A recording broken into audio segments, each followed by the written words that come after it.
Hello.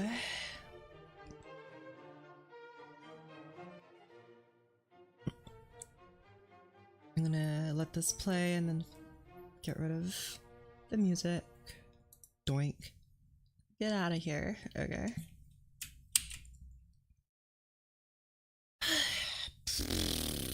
Music. I'm writing it. Kind of, maybe. It's once again just more orchestrating, really. But whatever. Good enough. Okay. Mostly for band and orchestras. Nice. I need to do more of those. No bands and no orchestras. Actually, I have done band, but not goodly. So last time I wrote this, I don't like it. I'm gonna be honest. It doesn't sound very good. It's mostly the chords that I have a problem with, which is why I did that whole thing last time. I gotta fix my chords, gotta figure out why chords bad. And I'm gonna go pull up those notes I made.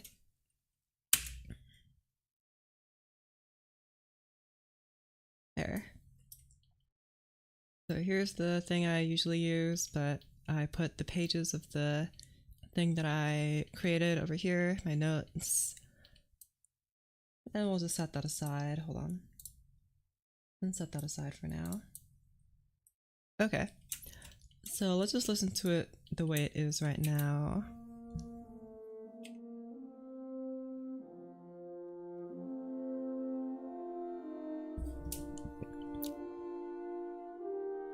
Somehow the clarinet comes through too much here, even though that's exactly what I don't want.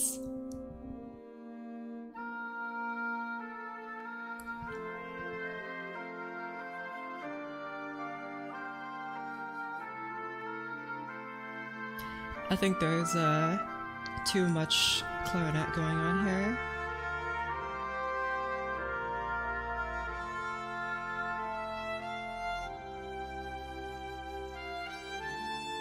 There's supposed to be something else going on here that I just haven't gotten to yet because I haven't been figuring it out.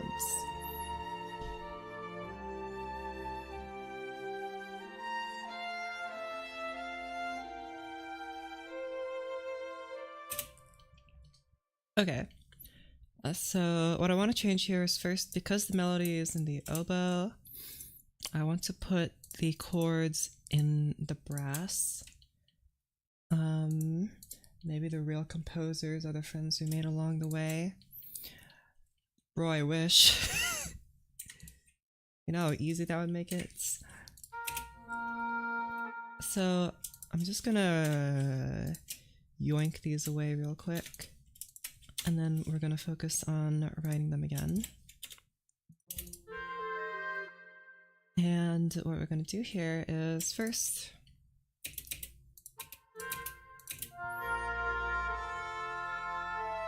and this is the end of the phrase. I'll put this in the bassoon. Yeah, that's fine.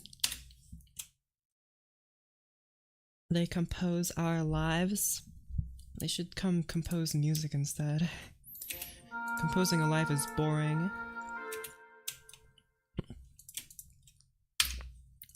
There you go. And then here, right, we're in B flat major. Yes, correct. Okay, I gotta remind myself of that. I am dumb.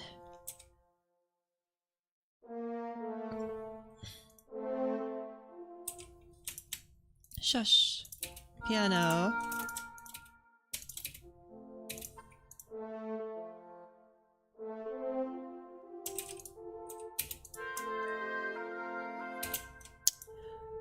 Are these all too close together?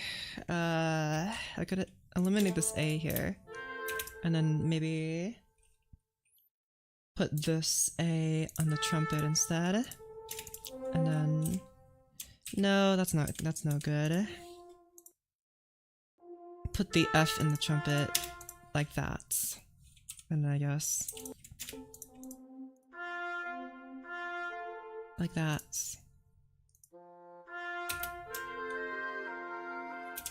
I think that's a bit better. It's not really any bass though.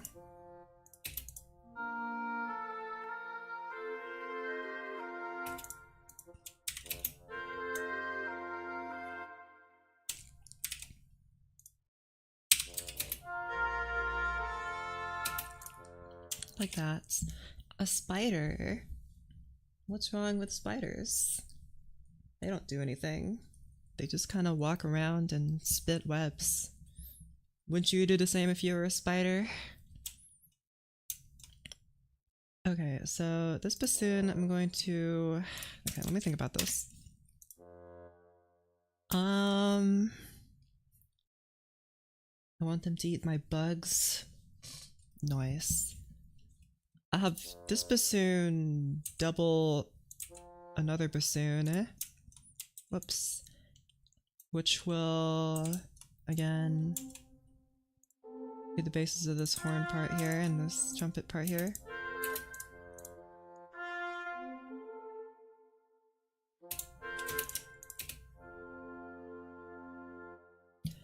That's very F. I feel like there needs to be more here.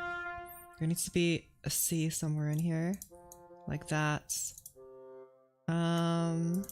That's what this horn can do, I guess. Which I will put in the bass clef, just for me. So, bassoon, horn, bassoon. You wait. Yes, you guys together. F, A, okay. I'm happy to see music happening here. Good things going on so far. Nice. An opera is a very long time. I haven't... There's gotta be some sort of text I could read or some sort of course I could take that'll help me do some stuff for singing. And I like opera. I just need to find a way. Actually, I don't know if I like opera or if I like choir more, sorry. But voice is definitely something I should consider writing for, but not until I've written for orchestra correctly, which I still haven't. I gotta think about my chords more after spending literally 4 hours last stream studying how to do chords. And looking like a dingus. Now I'm gotta think more about my chords, so I'm gonna explain my thought process behind this one chord here, because I think it might be important. So these two bassoons are making the bass of this note F, which is the 5 chord of B flat, right? So, and because we want chords that are in octave, or intervals that are in octaves, we would like to have the same instrument, or the same, at least similar sounding instruments play them. So a trumpet, bassoon, they all sound kind of ish the same. So I gave them all F, and then we don't want the same sounding instruments playing perfect fifths, which is a discord. So that's why I've given this to the horn, which I should put into dynamics to piano. So these guys will have a different color, although this horn sounds a bit like a trombone in this register. Between an opera and a choir, a discord, yeah, discord mention. As far as I know, an opera is like the voice soloist, and a choir is like many people. Kind of like how you have a violin soloist and a bunch of violin people. Maybe this could be given to euphonium instead. Like that. So, bassoon, euphonium. Or maybe not clarinet. I really think it should be bassoon. Choir is easier than writing orchestra. Hardest part of opera writing was coming up with the original. So that's right, because opera is essentially like a play in that it has a story. Unless, no, that's not, well, that is true. That they have a story. I guess that's the same of any, like, music. Is it? There's popular music, but they don't, I guess they're the popular music equivalent of an opera. I mean, some songs taken out of the context of an opera. I guess, yeah, because an opera is a long, cohesive story. It's not like an album, right? An album of songs nowadays probably doesn't tell a coherent story all the time. but one song might. Okay, right. So I'm trying to alleviate this problem here. Bassoon, euphonium, bassoon, and then horn. You guys have similar textures, so I like that. And then trumpet here, and horn playing the high note.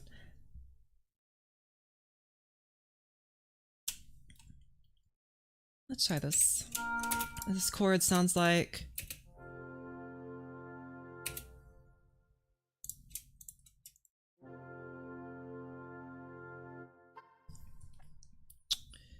Sounds like something might be missing. Do you think perhaps we need another A here? Am I missing? Yes, that really filled it in. Okay, good. So F, C, F, A, C, F, A. Okay.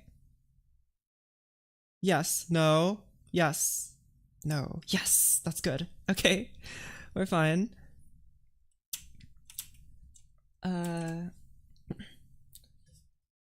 The rules of part writing are in a hard and fast as long as you do it on purpose. That's true. That's something I've discussed about a little bit, but like, in my opinion, they're not, you don't really need to follow them, and you don't really need to care about 4-part harmony and voice leading. Yeah, you don't really need to care about that, but I care about that, and I care about that because I believe those rules exist for a reason. And I try to follow them to the best of my ability. Which is why I'm trying to follow rules about writing chords here. But of course, it doesn't really matter. Bach's not going to come out from the shadows and hit you on the head with a ruler just because you wrote your chords incorrectly. Oh well. Okay, so this is a 6 chord. That means you're moving... I don't think I learned any rules for moving from 5 to 6. I learned rules for moving from 5 to 1 and 4 to 1. And I think 2 to 5, but I forgot those. His ashes might... Yeah, like Doctor Strange. That's crazy. Alright, G minor here. Because the bass is moving up, might as well have everything else move down.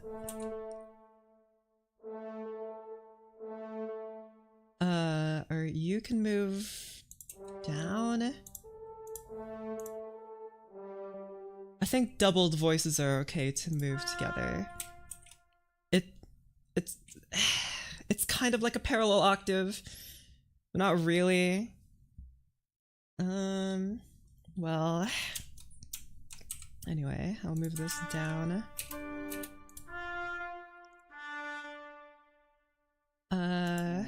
The C moves up. No, it moves down. But then it becomes super muddy here. See that? There's that third down in the bottoms. I could move you up to G, I guess, but then there's no D. Doubling usually isn't a big deal, just trust it, yeah. It's just like Mr. Rimsky-Korsakov said, consecutive fifths resulting from the duplication of 3 upper parts from chords moving in sixths are of no importance. They don't matter. However, this probably matters. This is literally... That does sound pretty bad. Could move you... but what will I move you to? G, G, G. You'd probably have to move to low G. G, D, B, G.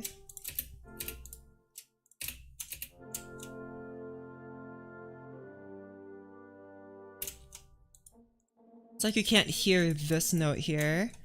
The major third isn't really coming, the minor third isn't really coming through. It just sounds like a big, perfect 5th chord. And that's no good. Where's this horn? Play louder, idiots. You're really tanking the whole chord here. Dang it. What am I supposed to do about this? Move you up to B? That won't sound any good. That sounds worse. Get out of here.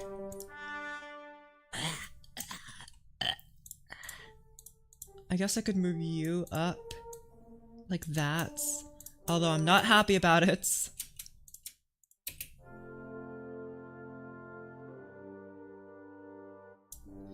That feels only marginally better. If I put a third down here. That does sound really muddy, I don't like that.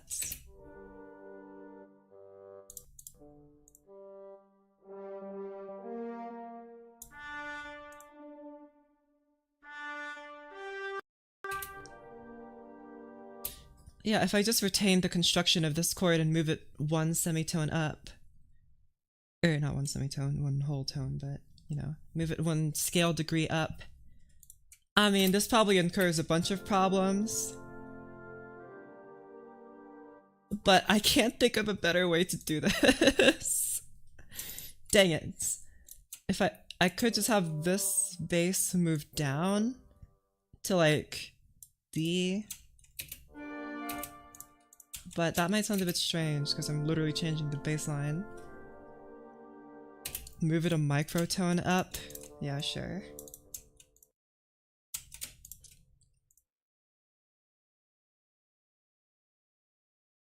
Here, which one's your favorite? Pick your favorite one.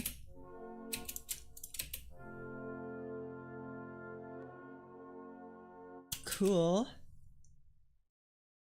Sounds like mournful oatmeal, as my theory professor once said. Sounds about right. It's milk toast and still bad. Oopsies. The only music writing I have is writing relatively short pieces for recorder, and very little orchestration looks daunting to me. Yeah, which is why I have been doing several streams of me trying, with varying degrees of success. But the important part is to try. So just try. It's not going to be great, which is why I've revised my works so many dang times. Actual multiple times. Like, in theory, I think this should be better to move you up, and then to move you up, and then to move you down, and you down, and you down, and you down. Well, what am I supposed to do about this note? I don't know. I could... No, I'm not gonna do that. Oh my gosh, I don't know. Alright, you know what? I'm just eliminating this. Get out of here. And so we're just gonna have that. Move horn 1 and 3 to B flat octaves to make sure the minor chords cut through and move.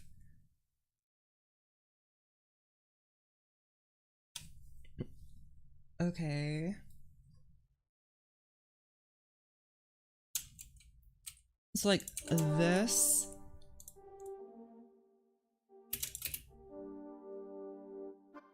I guess having a quartet of horns would be okay. I just decided to cut through into it with the trumpets. So, in essence, this is our quartet with a trumpet in between. So this is our 4-part harmony. Maybe I could have, because the trumpet's more resonant, the trumpenet will play these notes, which are the... Here, we'll move you. So you move here, you move here, you move here, you move here.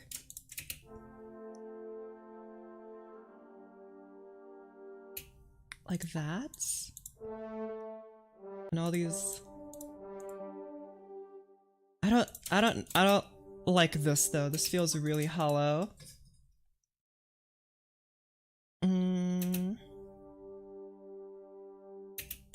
See, that sounds so bad.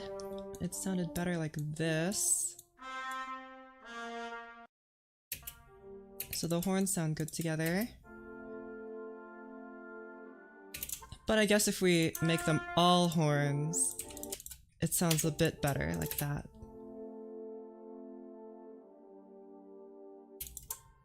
We could try that, I suppose. Let's give it a whirl. Let's just move these parts here and get rid of this bottom voice. And I don't think this breaks any rules. And these are in octaves, okay. And then, of course, the horns play the bass. Not the horns, the bassoons play the bass. Okay, let's write it like this first, and then if we want any special colors by giving some parts to trumpets or trombones or something, then we can do that. Turns out bassoon is getting a little bit of action here. I'm gonna move it to English horn. Even though it's not remotely the same, but it's kind of the same. But not really the same, but it's basically the same. But like, it's not really the same, but it's basically the same. Okay, so I'm having this bassoon double a bassoon, and then 3, that's an 8, no, that's D minor. It's D minor. You move down to F, you move down to A. Okay, and then 2, that is C minor. Yes, chords, I know them. Oh, they're both reeds, they're the same. Exactly, they're both bassoons. Just like a bamboo reed, they're both the same thing. That's not the right notes. That is. And then G and E.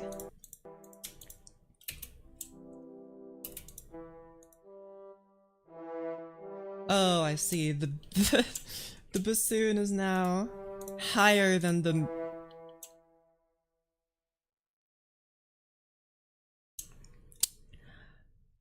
Okay, that's probably not good. I have a brilliant idea. I am actually a genius. Watch this. Wait.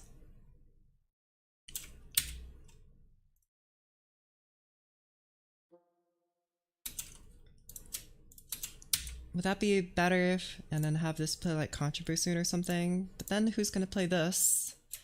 I guess no one has to play the bassoon here. That's like 3 bassoons. I'd need...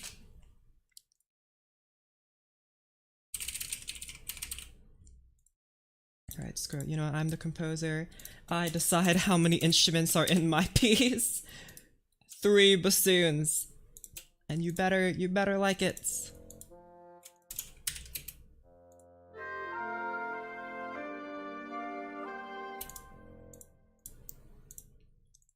Bang.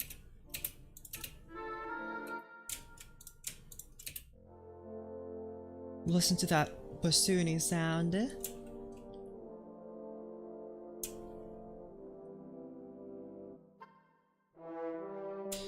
The brass usually sounds pretty good in close harmony, even in lower parts, but it is starting to sound a little funky here.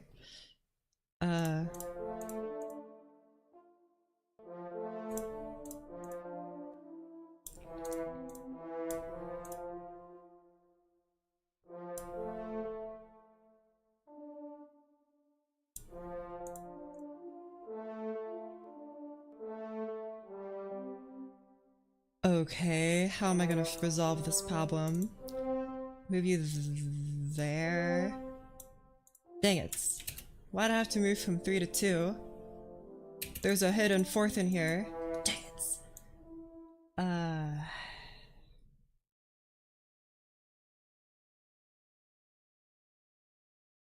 Oh, I should have the voice... No. Yeah, I should have the voices moving upward for this chord, not downward. That'll definitely... There you go. That's a lot better. I like that. Okay. One of my favorite phrases, my opera would have Bach rolling in his grave. Never live stream composing, but I'm still here for it. That's what I'm saying. Where are all the composers? Guys.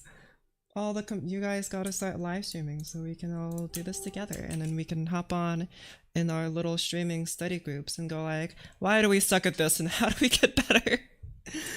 Okay, so I need to write F here and then... Wait. Is this... Did I really write 5 here? That means you have to be...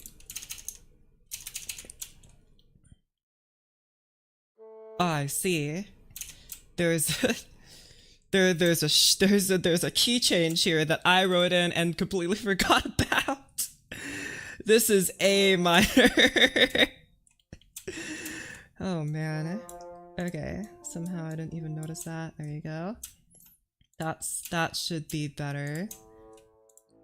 That makes more sense. There you go. That sounds so much better. Dang it. Okay, that means you're supposed to be you are G minor. Got it. So you go there, you go there, you go there. You go there. You go there. It's like, this doesn't seem right. How is it the same bass note through the... It's because it's the... Oh my gosh, okay. That means you are a C major chord now. You hold on to this note. C major. Do I want the chord to move down or up? Let's move it. Let's move it down so it has space to move up because the bass moves down, so. B. G. G goes down to E. That's not E, that's E. That's incurring a lot of ledger lines, but it's probably fine, right?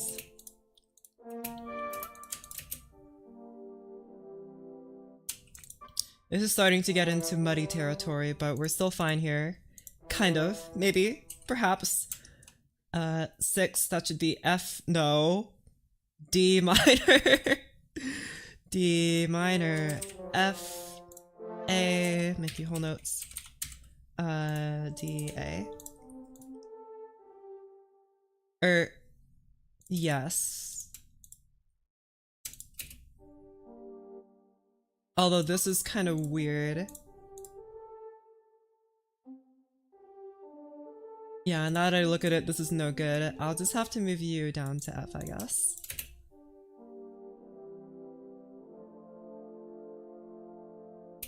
Okay, and the horn's not going too high in its register anyway. Okie pokey, and then just a nice 5 for 1 here. I use 4-1 I think I have accidentally used the lowest note of the contrabassoon here. Man, that sounds like a whale burping, but you know. I'm the composer. Oh my word, that sounds so bad. What is that? Okay, you know what? We'll deal with that in a moment. I'll write down these things first. Oh.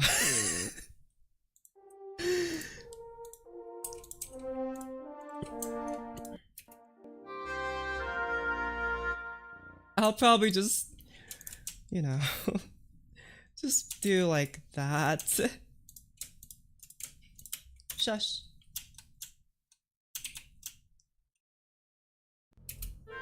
Oh, dang it. No, they don't have the low B flat, that's right. No. Does tuba have it? It does, but only sort of, apparently. Dang it. The contrabassoon can play it, but no one else can.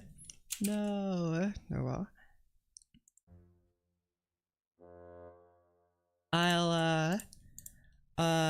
You know what? We'll just get rid of this for now. We'll just... Oh wait, no, don't get rid of it just yet, because this has all my chord symbol notes. Keep the chord symbol notes. There you go. And I guess it just makes more sense for bassoon 2 to continue being the bass here.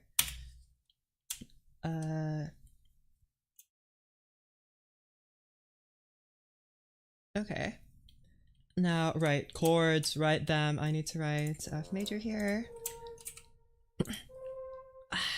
This note really wants to move to C. No, all the notes want to move down, never mind. Like that. You down. Down, I say. Down.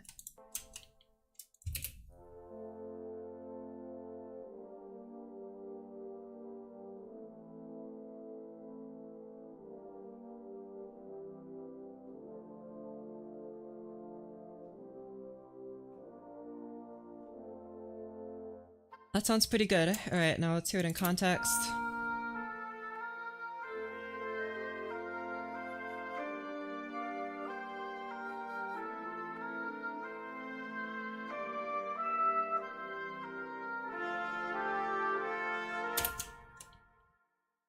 You are too loud, my friend, or maybe this is just too quiet. I can boost your volume like wabam. Although the oboe is just kind of quiet on its own. I added this clarinet part, so hopefully help out.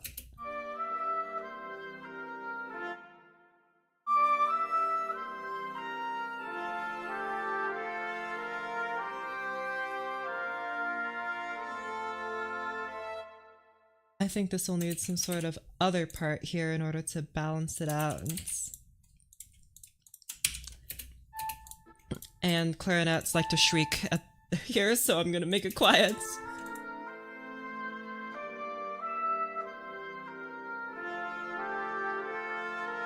You'll have to like shush.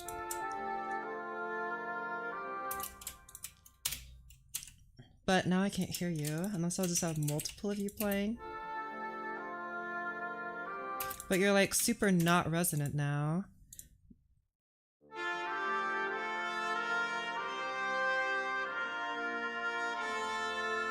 Because the trumpet super duper overpowers everything.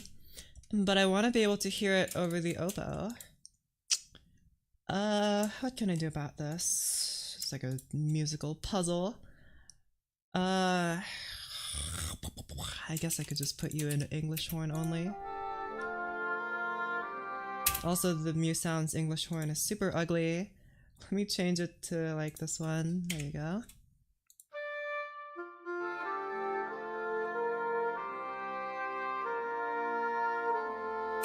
Or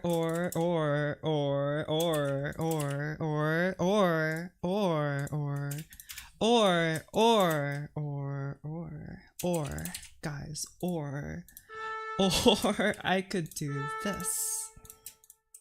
Right. And then I could do this.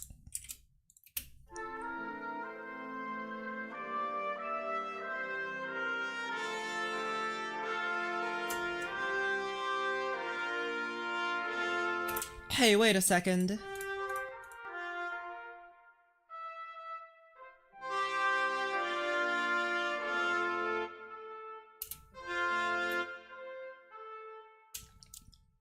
This would have to be a different instrument though, like trombone maybe, but that's still too high.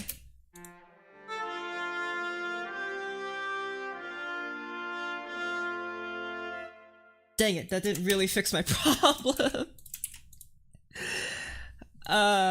I guess now you would have to be the quiet one.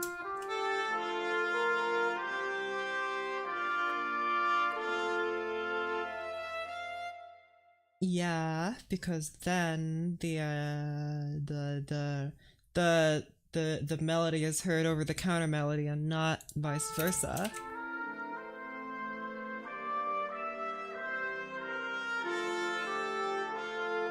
And I guess we don't need this anymore because the trumpet plays over everything.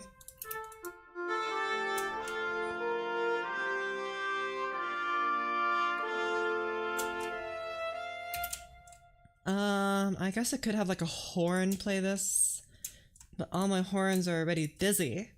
They're all busy. But they don't have to be, but they're busy. But they don't have to be, but they're busy. I could just eliminate these notes and put them somewhere else. Like this.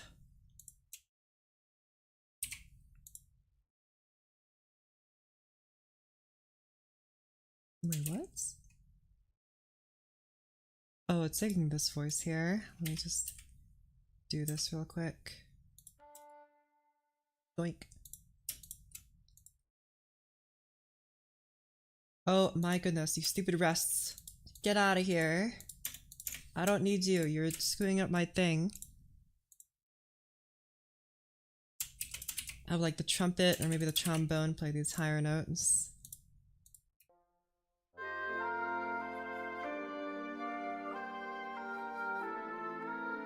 Okay.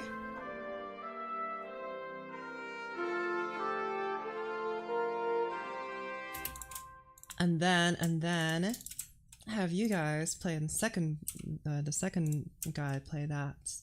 And the first guy plays this solo here.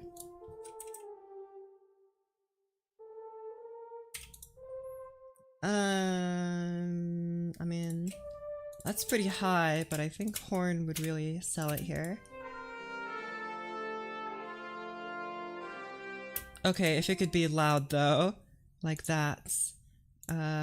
Play only first voice.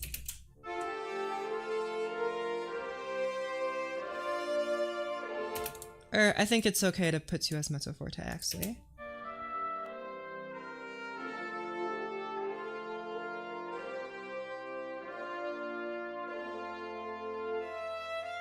That does sound good.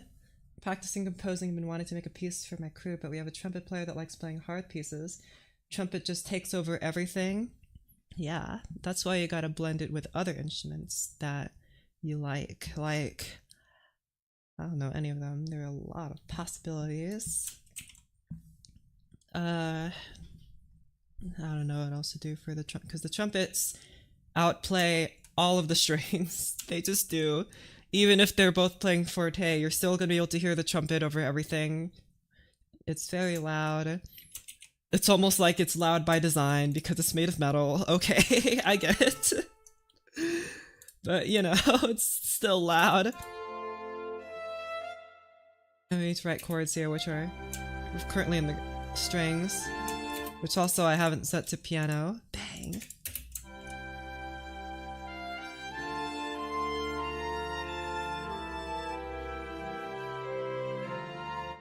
I don't like the combination of these 3 instruments here. A trumpet concerto. I think I have a trumpet concerto in my library of music here.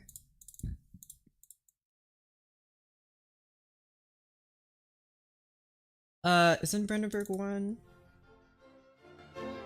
It's all about trumpets. It's one of these, or number 2. Number 2. I guess this isn't really a trumpet in the modern sense. I think I have Trumpet Concerto here by Torelli.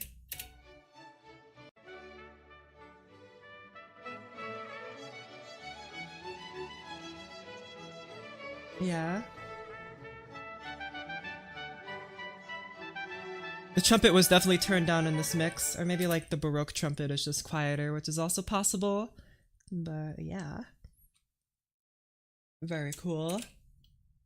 Tenuto marks on the horn parts. Isn't tenuto like the line? Am I getting it wrong? Isn't it like this one?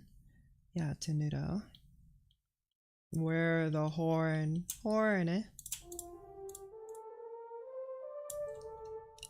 Dang, that looks so dumb. No. I guess I could just write tenuto here. Tenuto. Bang. Perfect. Or I could just also say legato. That works too. Or I could also just say do that. I guess those aren't really the same, but they're effectively the same.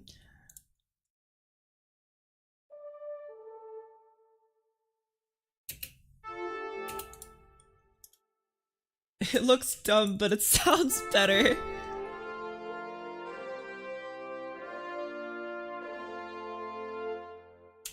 I actually don't really know the markings for like the legato slur markings for all the instruments. I know for violins, or not violins, or just strings in general. When you have like this, that means they're gonna do it in the same bowing, right? And if you write too much slur, they'll run out of bow. And like these guys for the slurs and the horns and the wind winds, you know, guys, that thing that composers write for, the wind winds and the brasses, they don't breathe during the slurs, so you gotta be a little bit more careful writing for them. At least that's as far as I know. I haven't really seen anyone talk about it in any material I've read. I like that it's in the strings here. Do I just trust that I wrote this part correctly for 4-part harmony? Or do I rewrite it and make it better? I think I'm gonna take the latter option, because I also want to consider adding in these guys from the point of view of how I wrote it down here. I don't think I wrote any particular notes here for these.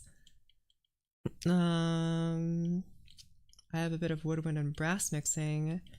There's a small passage about brass and string mixing. There's that. But other than that, the book I read mostly talked about brass and woodwind, not woodwind and string. I think for woodwind and string, the main takeaway was they just kind of overlap each other to create new colors, which isn't really that helpful, but anyway. Let's get writing. So I think the best thing to do here first is we can try first to just double what this guy is doing here. Instead of having this weirdness going on here, we'll just do like this. Like that. And then we'll build the rest of the chord right here. So you want to be... Could write G here like that. G, but then you move to A and that's no good. Okay, you start on C, or yeah, C.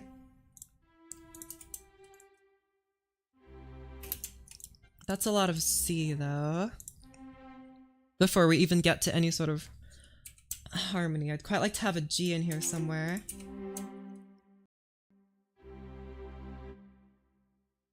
Shut up, piano. But then where's this G supposed to move? Downwards, I guess? But then it starts to get real close up to this note. Okay, it's probably fine, maybe? Yes? No? Not really, but probably, but not actually, but maybe. So you need to be D minor.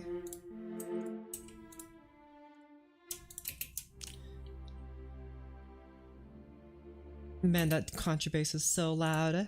Shush. That's better.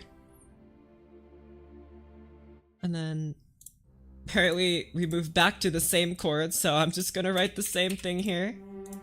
Because I'm so lazy. And then...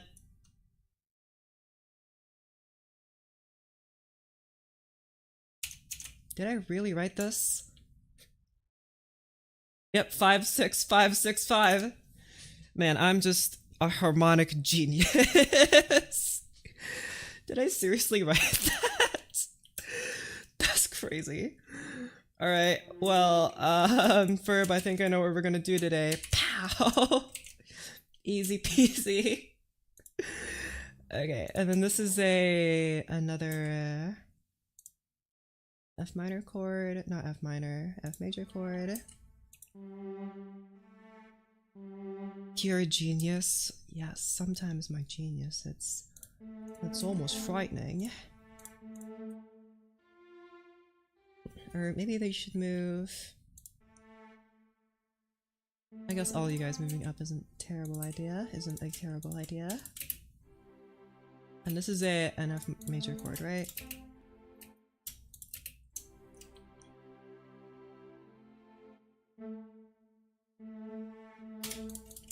There you go. And then...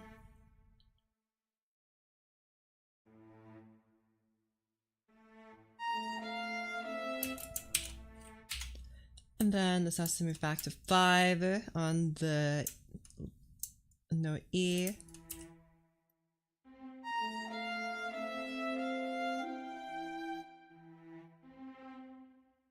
C, G, C. I guess there's E in the bass.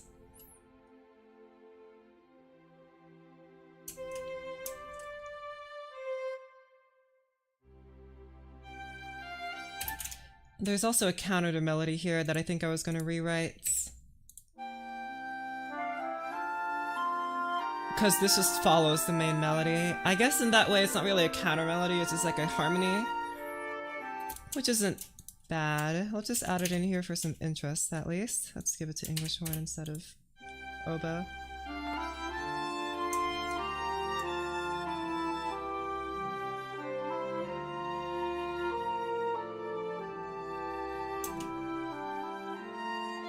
Hey, wait a second. What are you guys doing here? Get out of here, brass. Idiots.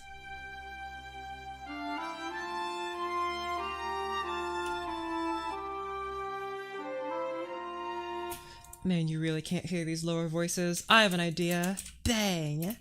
Try that.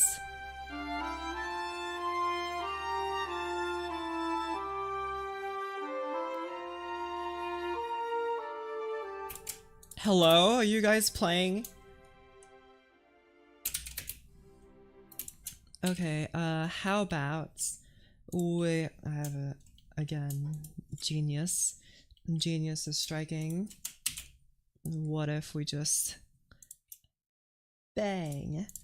But you played here. And you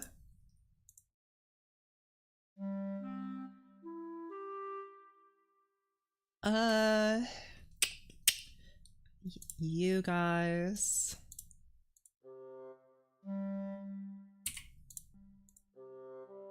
No, that's no good. It should better go to the bassoon. What about like that?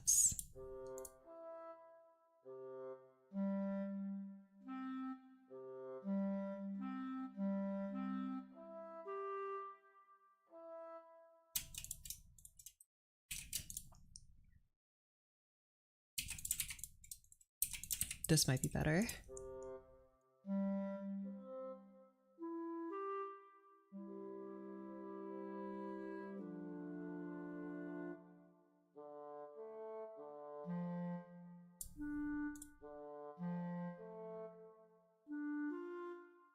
Okay, now let's hear all these guys together.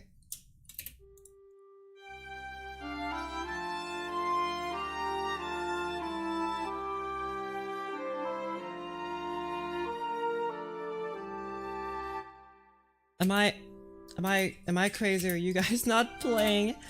Let me do bop bop bang.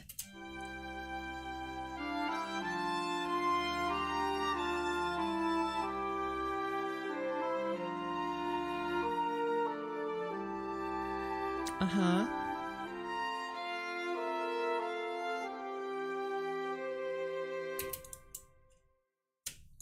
How about we remove these?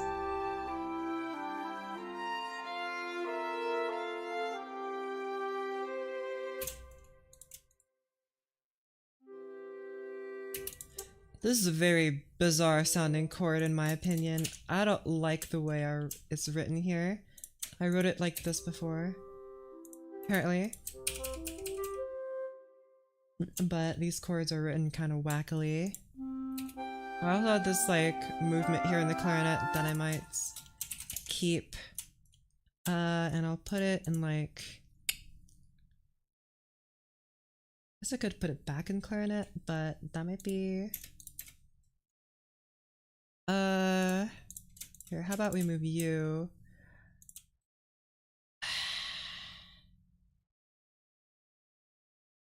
This is gonna be really strange, but what if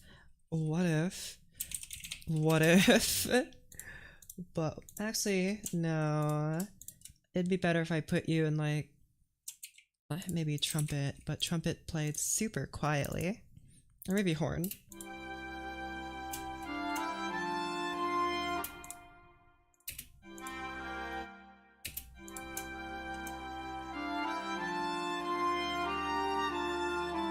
Or maybe trombone would be a better fit instead of trumpet. Trumpet might be a bit too bright. Trombone might be a better fit. If I could hear it, play loud and proud.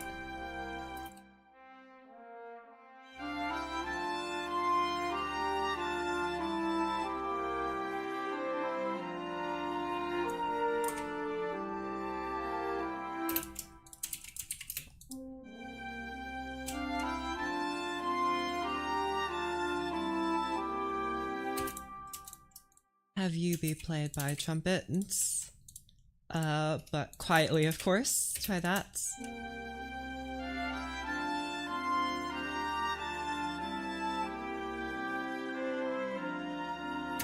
And then you can be played by English horn.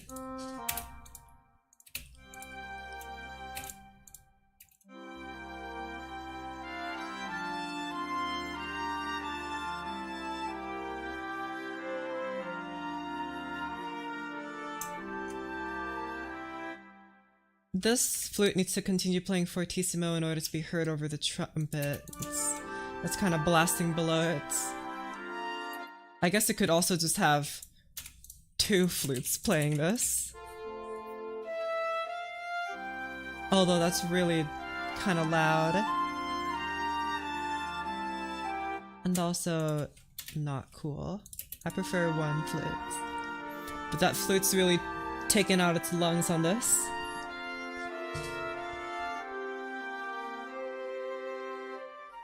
Also, I realized there's no chord in the middle here. It's just gone. Probably needs to be some kind of string chord here just to have a nice transition point here.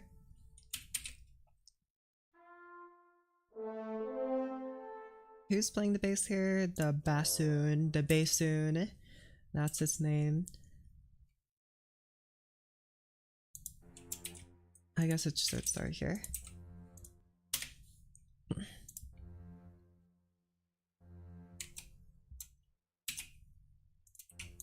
There you go.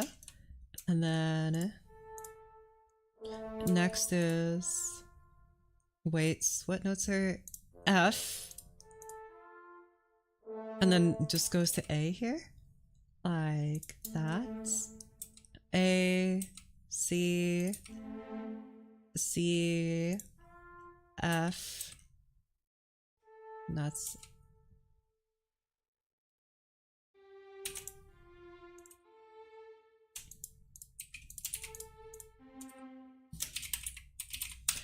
there you go. So now I'd like switches.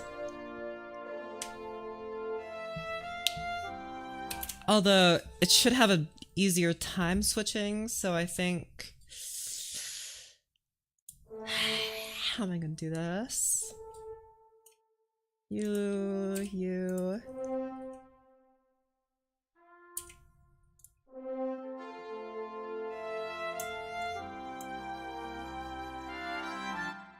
Here, we'll have a very sneaky, and I do mean sneaky, like a fade in.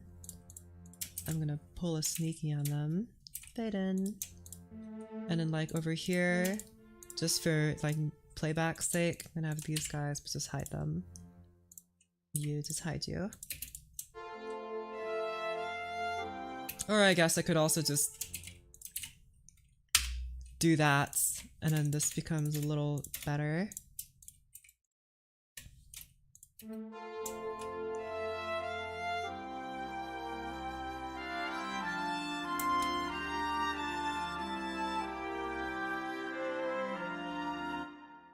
I want the flute to be heard over the violin here, so play forte while the flute plays fortissimo.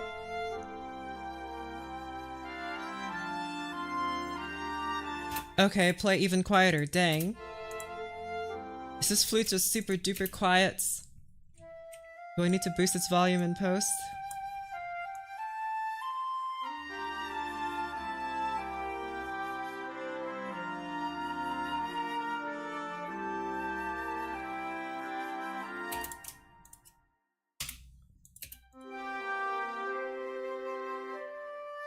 Okay.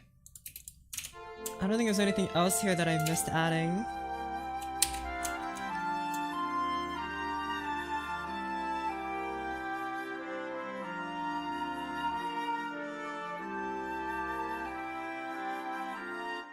Okay, these chords definitely need to be a little better to die off. Like this. Maybe have you play for 3.5 or 3.25 beats. You, not a 3.5 beats, not 3.25 beats, 3.5 beats. You guys play for 3 beats. You play for maybe like, no, it's fine. And you guys all decrescendo to your respective other volumes. So you go here, you go here. No, you don't crescendo to a smaller dynamic. That's not how that works. I pressed the wrong button. And you secretly decrescendo here. And I just have these dynamics here and hide them just so the playback is correct.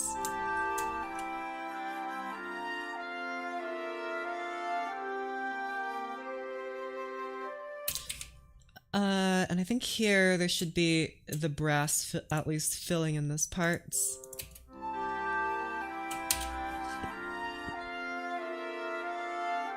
And I think I wrote here, if we're combining the brass, here, the brass should play the stationary voices, and the woodwinds play the moving voices.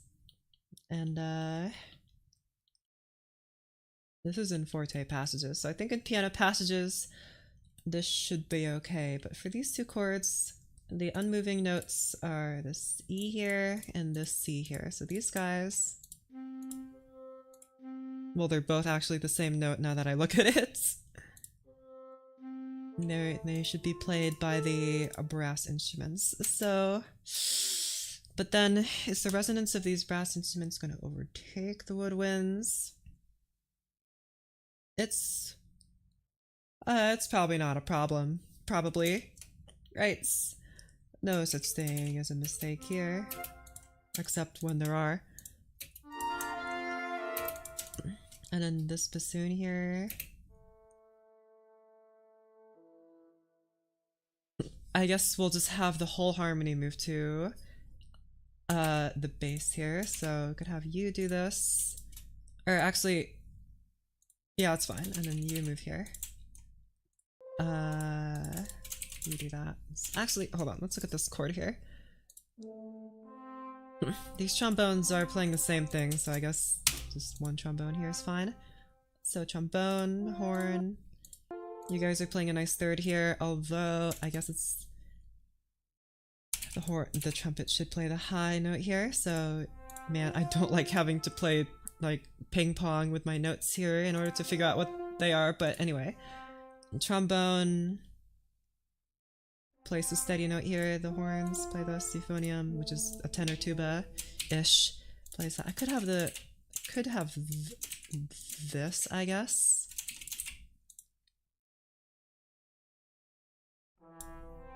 Okay. I think that's better, actually.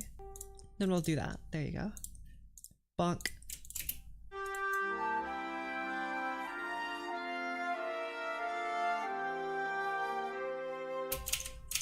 I see.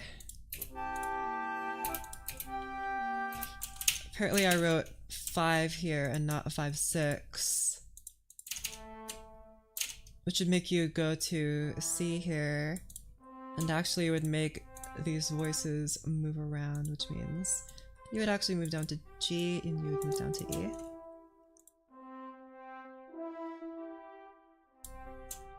I don't like this here.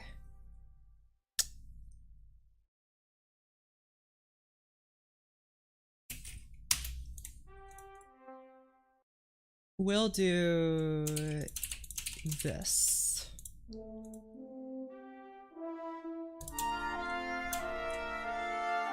Or instead of euphonium, I guess a horn works better.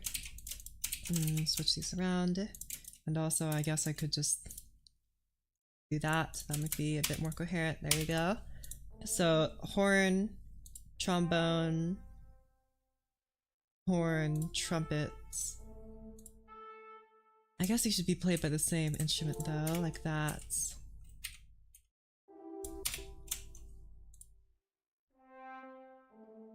Okay, you know what? We'll just have a quartet of horns here.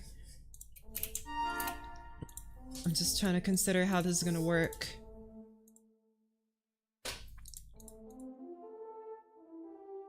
So that means... I guess then we'll just have these low notes be played by you guys. And, and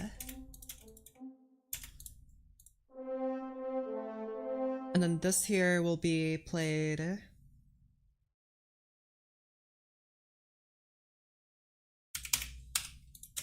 Let me take these chord markings and put them here for reference.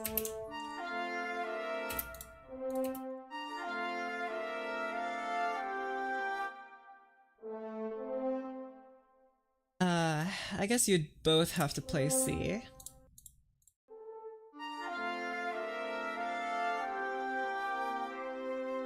Although this feels a little awkward.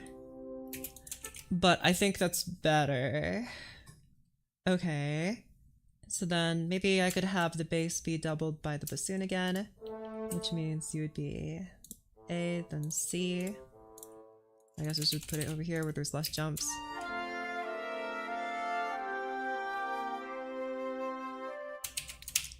And then I have a very peculiar chord here because I wrote it in a very particular way.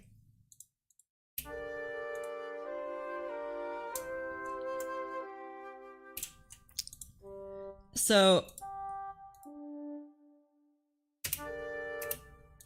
because if you write this in another, I experimented with shifting the instruments around and I landed on this and it's in a very strange order.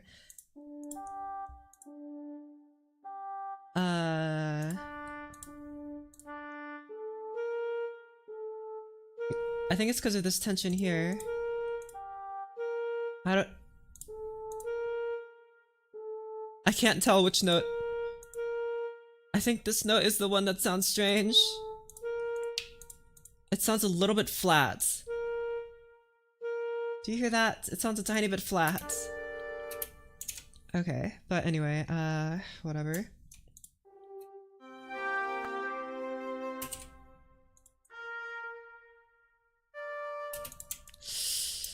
Let's see, how am I gonna do this? You play this.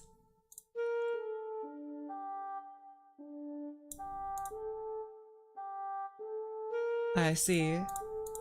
You guys are all playing different things. So... do that. Good. And then... D and G and the bass. Got it.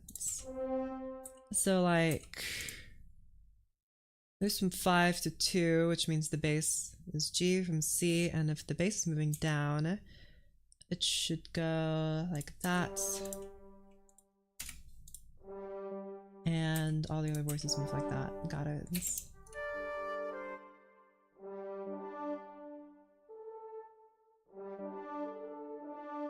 This is a little funky. I don't know if I like that, but let's listen to it.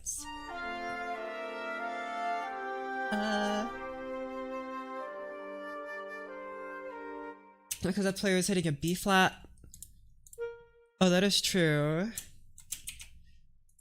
Yeah, you're right. If this was a different kind of clarinet, it might be better. I think I just wrote B flat here just because I have a very few amount of instruments for this, but yeah, you're right. Because it is B flat in the clarinet, it's like not epic or whatever. And again, I think listen to this chord here.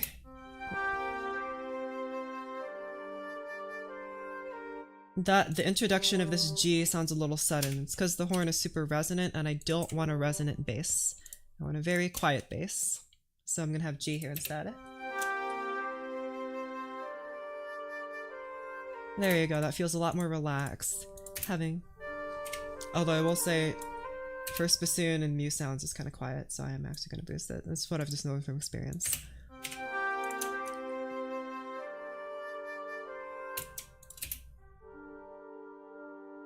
what an awesome chord.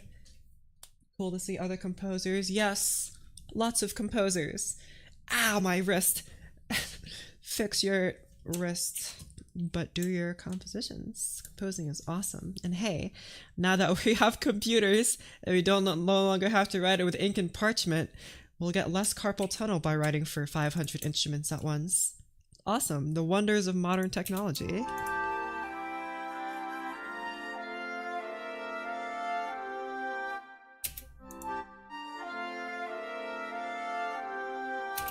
That sounds really messy. I'm gonna do this instead. So instead we have a triad of horns, and the bassoon plays the bass.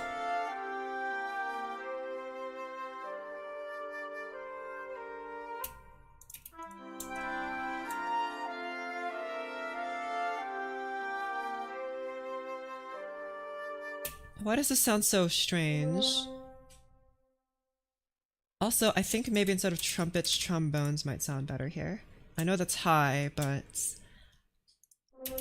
trombones have like a fuller color than trumpets. Yeah, so...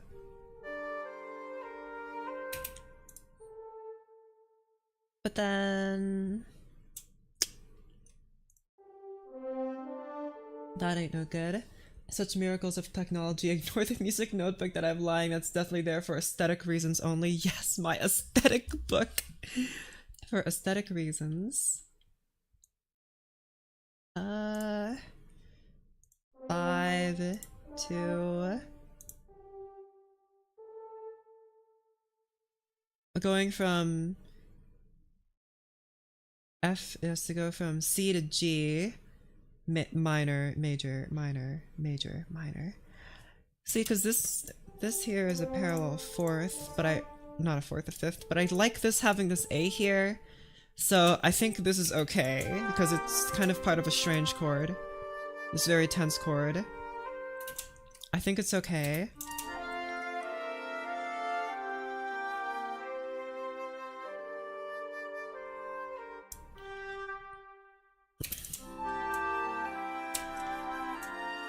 And I'm going to have this guy diminuendo down to like piano or something. But now you can't hear it no more. What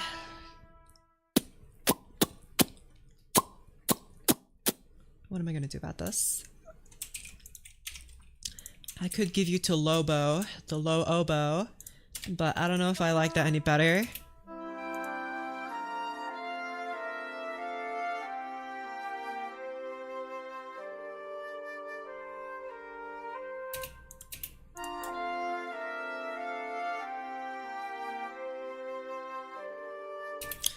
It really sounds like we lose something, and I realize it's because this English horn part is not getting put to good use.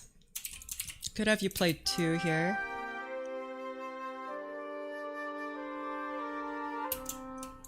Like that. So the English horn is playing the bass? No, the bassoon is playing the bass. Might be better for... No, it was better when the horn played this part. Also, put you guys here. I guess put you here. But then, what's the English horn supposed to do? Just sit back and do nothing? I guess I could just do like that, maybe? Like that?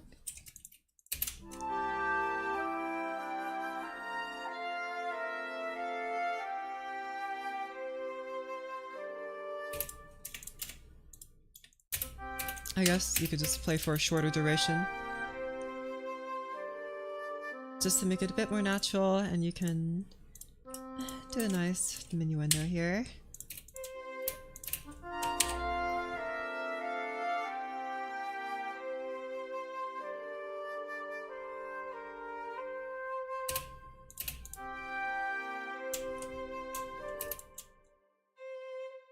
And the same needs to happen here, I think, for you. You need to just shush.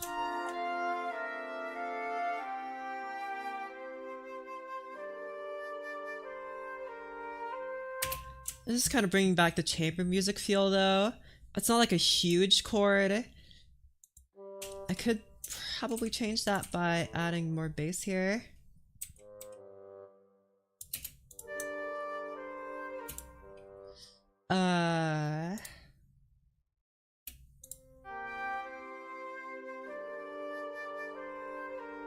Yeah, okay. And there's a bit of movement here, I notice. There's like a tiny melody here.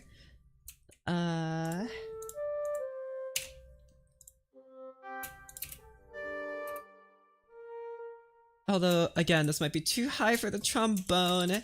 Let's write it for the trumpet first, because it's easier to see.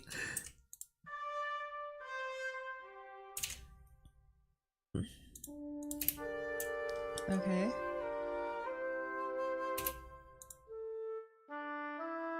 Right, because the bass will move down here. You guys are just moving in octaves, which is fine. And then, or actually, trombone might be too resonant, actually, never mind. And then you need to move to E. You move to C. Do I want you to move to C? A moves down to F up to G. And G, I wrote, doesn't move at all. That's 2 G's playing here though, but I think it should be okay. Yeah, that's good.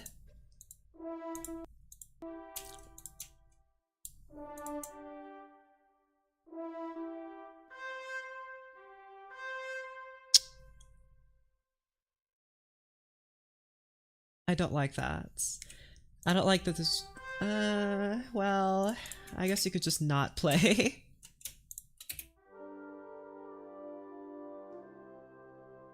That's probably the most logical thing, instead of having the... like, the trumpet double a note with the horn and have it conflict with itself. Instead, we should just have them, be separate, or just have it stop playing. It's just the trumpet, the second trumpet comes into play 1 note for 1 measure, and then it's done. Oh well, I'm the composer.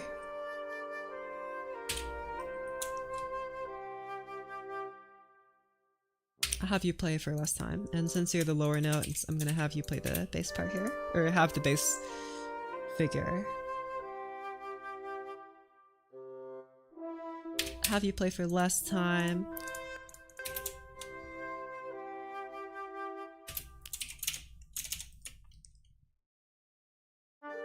In the original here.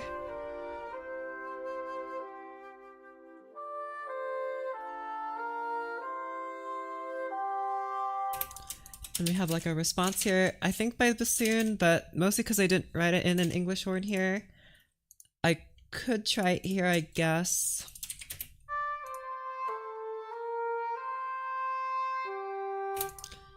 You'd have to be quieter though, like mezzo forte. Maybe combine you with clarinet here. I like that. Maybe you be quieter though, like that.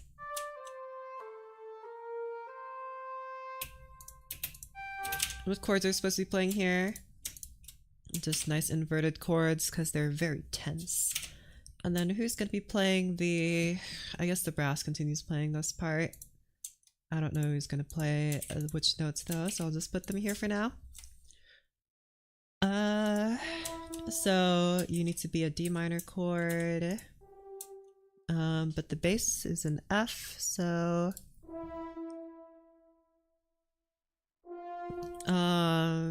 Actually, how the heck am I gonna write this?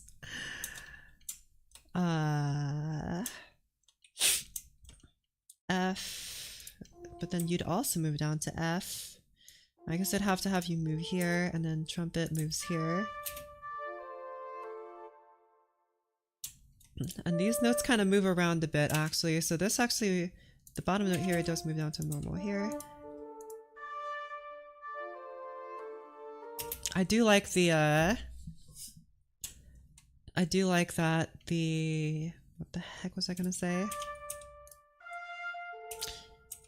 Never mind, I guess I don't know what I like. What do I like? Who knows? I forgot. This note stays here. This is too hard to play at the piano volume. Might be better given to the oboe instead. Let me have like a weird mix. I'll keep it there for now. This is gonna be on E.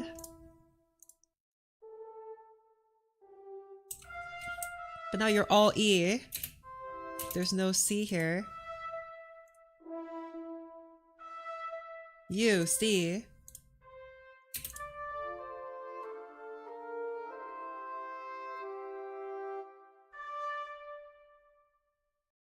Again, this trumpet's just coming in here every so often to fill in the notes.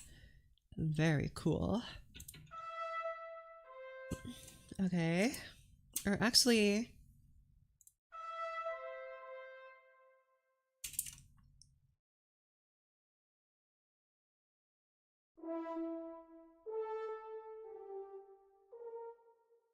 No. This is better, okay.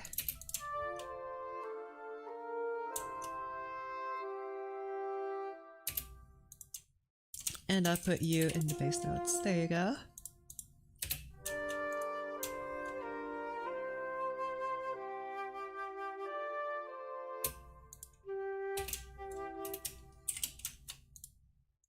Do the same thing here while you do crescendo. Maybe... I kind of like the thinness of the bassoon in this range, actually, even though it's super strained, but that's what I like, right?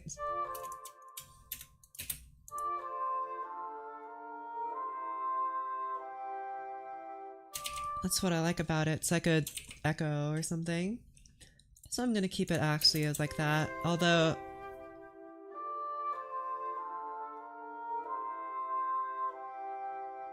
Yeah.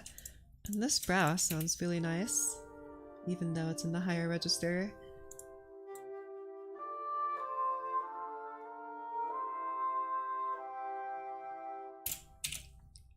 Okie pokey. Let's listen to the whole thing back again. You need to shush.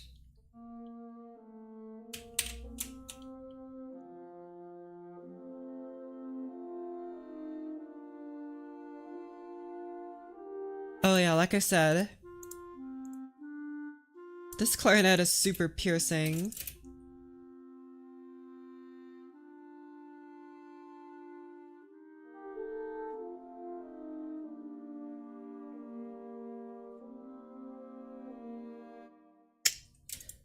You could have the accompaniment be in the brass because the bassoon is the one that's going to be shining here, so we can have like a little bit of contrast between the... Even though the euphonium is helping out, it is kind of in the back. So, yeah. So I guess we'll just move you guys around. Put you on horn maybe. Although, actually, let's just hear what you sound like first.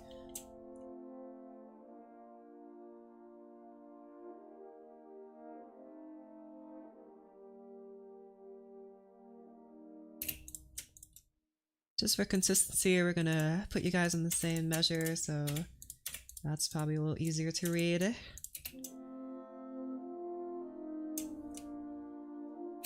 And I guess since you guys split up, I should mark you as one here. No, but it's kind of obvious which player I want to... Well, but is it though? Whatever, I'll figure that out later.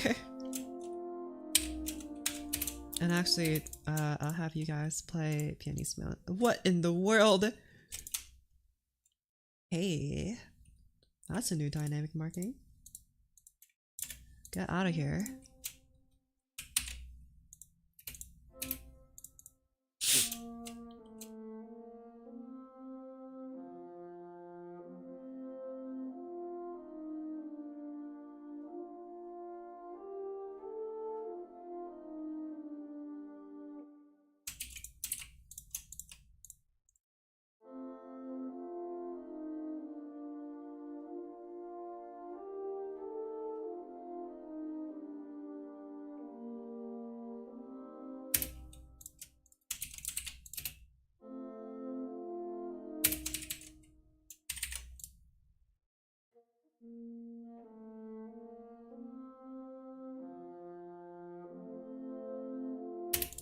It was better in the bassoon.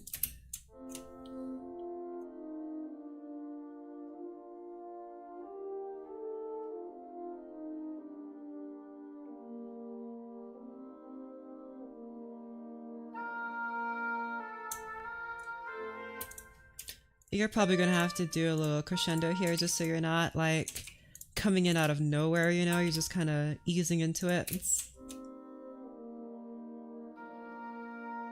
That's much better. Although, that's probably a bit better anyway, even though this is a little strange. I guess I could just hide that. There you go.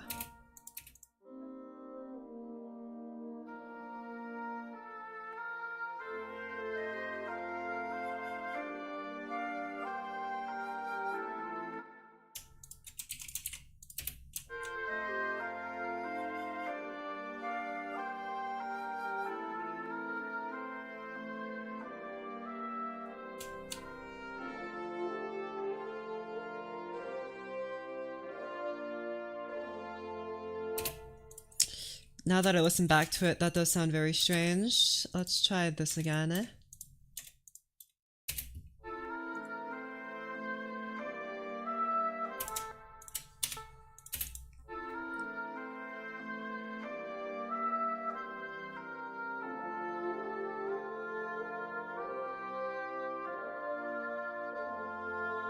You're probably actually better suited to English horn.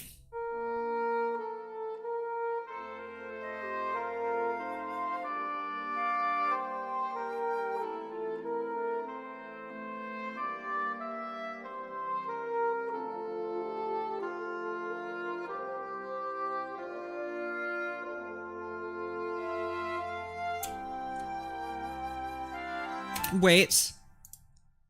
Wait.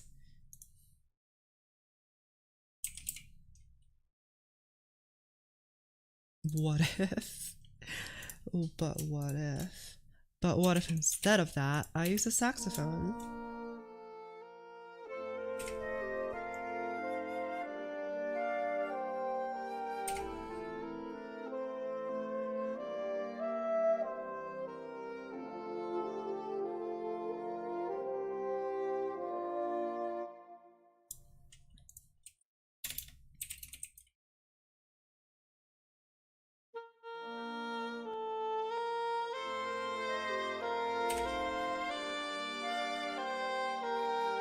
Man, if only it didn't sound so goofy. But I think it's almost perfect.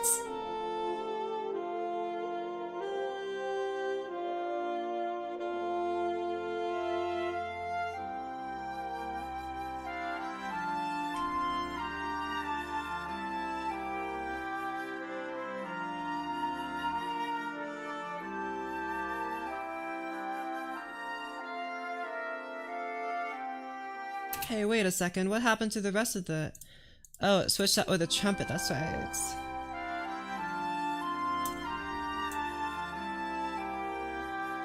Is it your music? Yes, I am. This is my music. I wrote this, and now I am rearranging it here for orchestra. Yippee.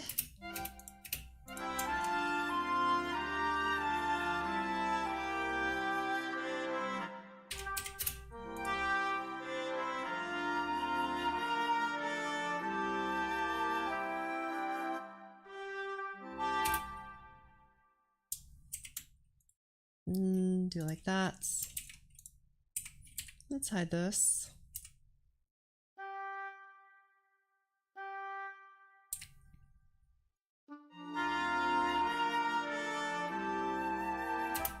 That might be a bit too fast.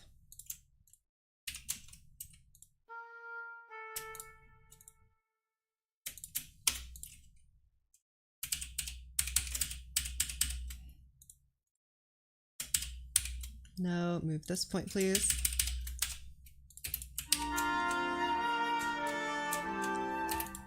And also move this point.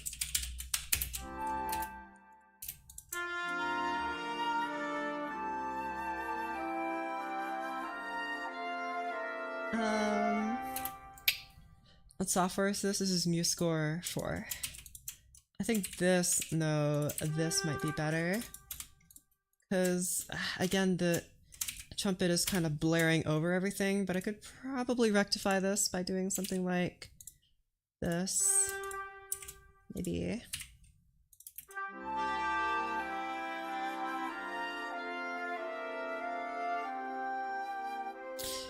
See, but when the trumpet gets lower, you hear it a lot less.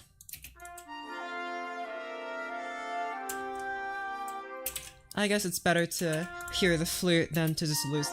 It's better that we lose the trumpet than to lose the flute. So I'll keep the flutes.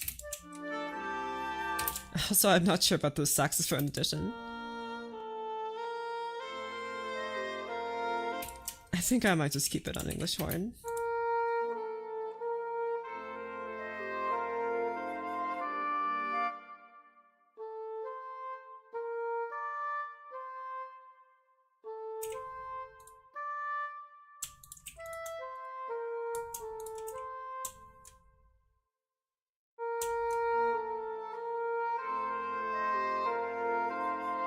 There you go.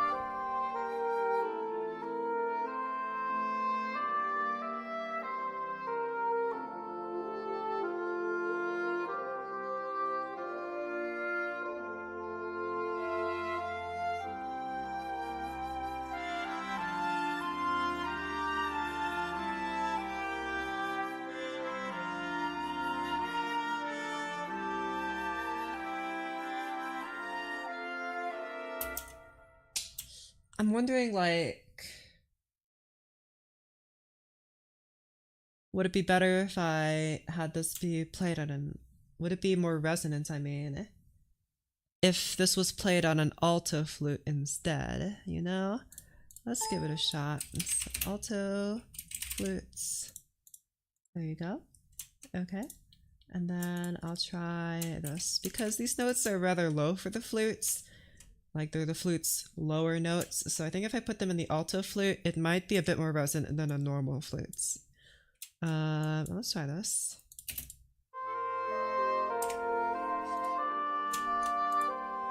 It's beautiful. Sorry, this is not good. It's okay. Thank you very much. Okay, let's just skip to the solo here.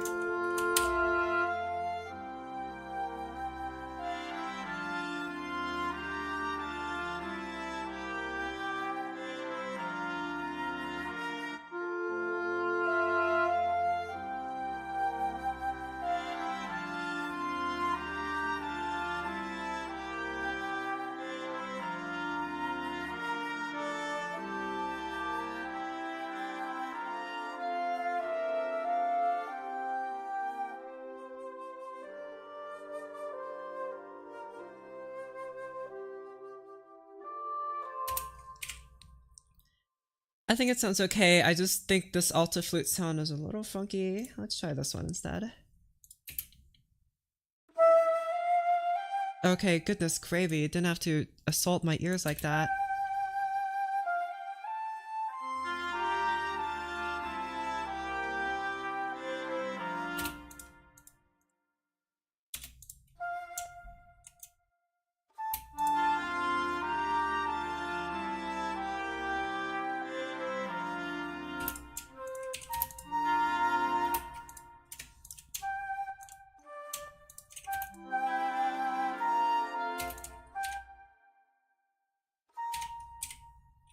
Maybe like that. Yeah, tie.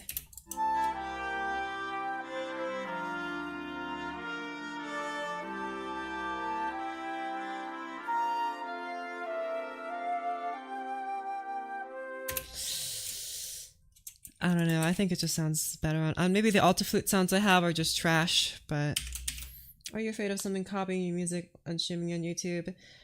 Well, yeah, but you could say the same of like when I publish my music to YouTube, also someone could just copy it. And it makes, if I was to like call them out, it would be a lot easier for me to call them out because you're watching me make this, so I can say with almost definitive certainty, with almost definitive proof that yes, this is mine. What are you doing? Stop it. So it's okay. And plus, I think the benefits outweigh the negatives. That's all you guys are watching me write this music.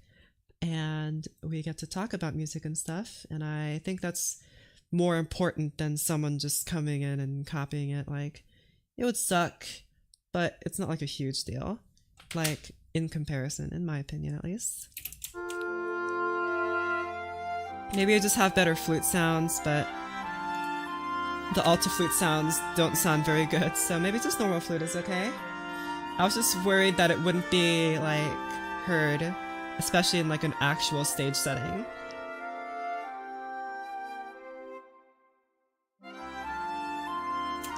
I probably need to edit the slurs here to be more sensible.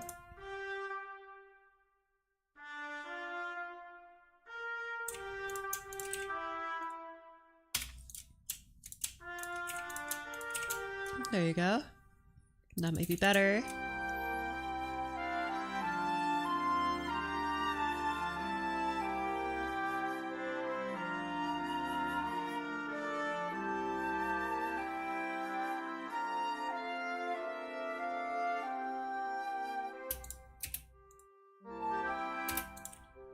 Okay, what needs to happen here is that these woodwind chords need to blend in better to these, not what the brass chords, that's what they're called. Yes, okay.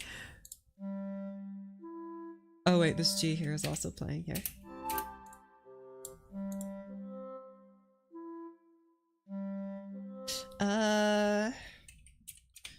Have you apply for slightly longer.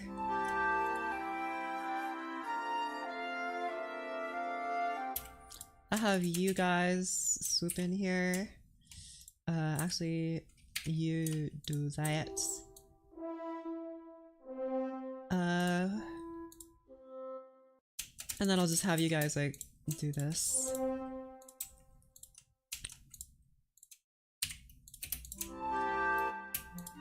So you'll like blend in together.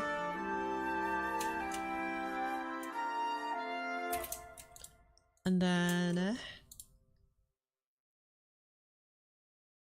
yeah, and then you guys just do like this, do decrescendos, and I'll add in some hidden pianissimos here, just so MuseScore knows to dampen it down to super duper quiets.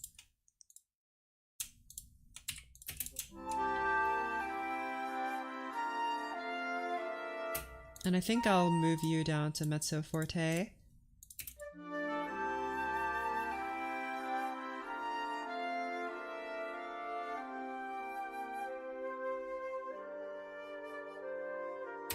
No, never mind. I changed my mind. Now, just out of curiosity, I'm gonna hear what this sounds like on other instruments.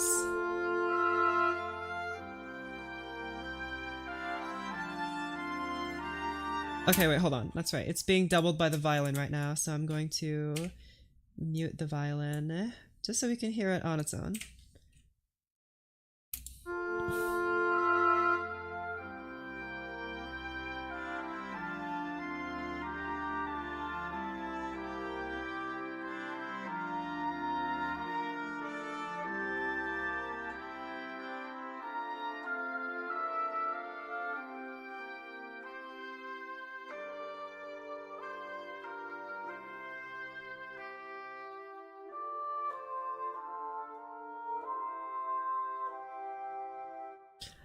I kind of like that. Let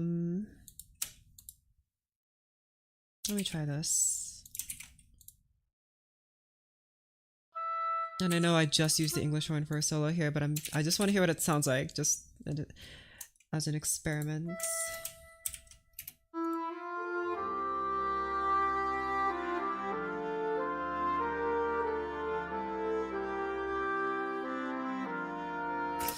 No, I like the oboe better, although this oboe sound is so dismal, I'm gonna change it to something else. And change it to this one.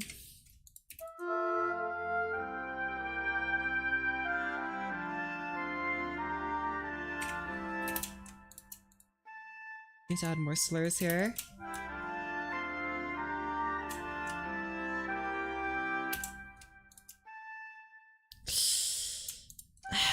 I guess I could just write legato here because this is kind of annoying to write all these slurs in. Like, look at this. This is just abysmal. So I think writing legato just might be easier than having all these slurs.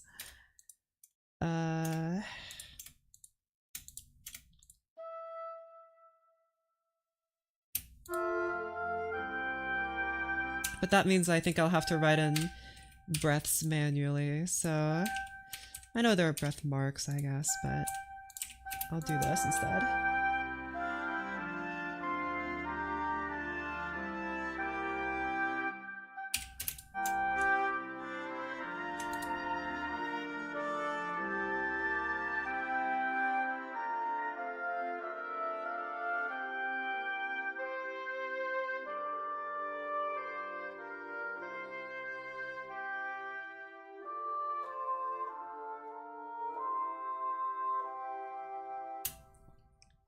I think that sounds okay. And I'm gonna move you guys to actually, what am I gonna move you to? I could move you to no, not horn.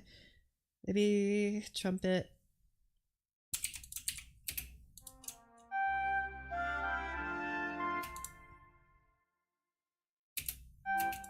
Or give you to euphonium. Yes. And have you play softly, like mezzo piano.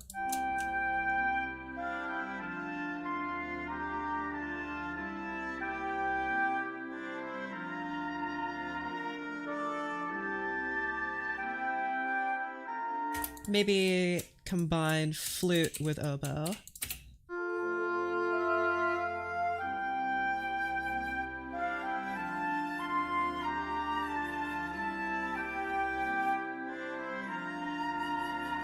Combine oboe with E-flat clarinet, E-flat clarinets.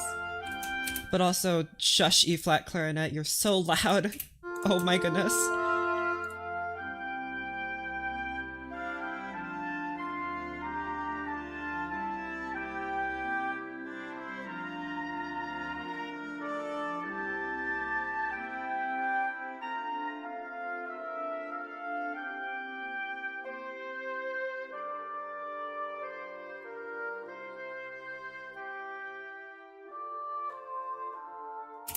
Thing is, the clarinet sounds very closed in, and the oboe also sounds very closed in.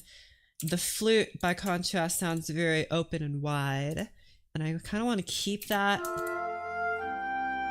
So instead, how about both of you guys play forte instead of fortissimo?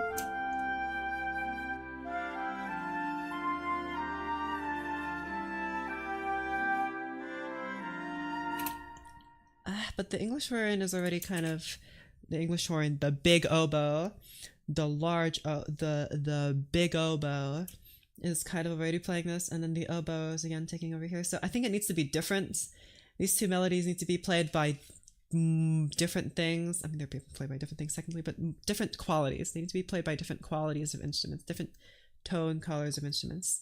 So let's just listen to it again and I'll see if I like it. Okay, immediately you're starting off way too loud. Shush.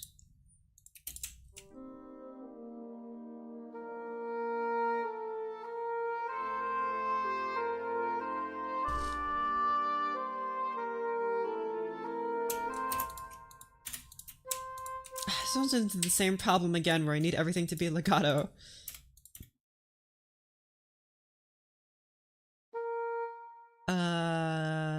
Text.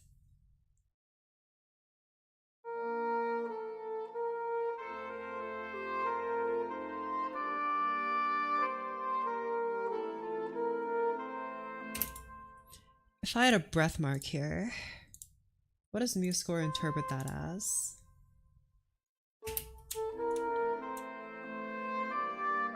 Nothing. It doesn't do anything. Great. Just got here. What's cooking? Stuff. What? It stops the hold music. Alright, fine. I guess y'all just gonna have to do that.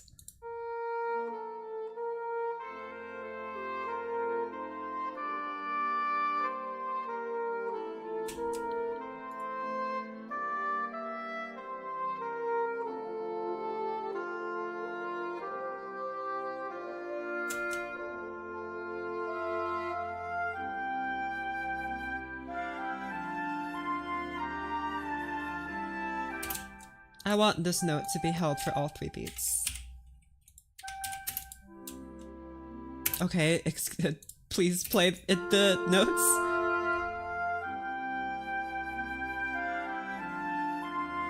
I really actually prefer the oboe playing this melody, however, in the context of the piece, it sounds better that the flute plays it because it feels like a logical contrast from the English horn. Having the oboe play it just feels way too samey, so I'm just gonna give it back to the flutes.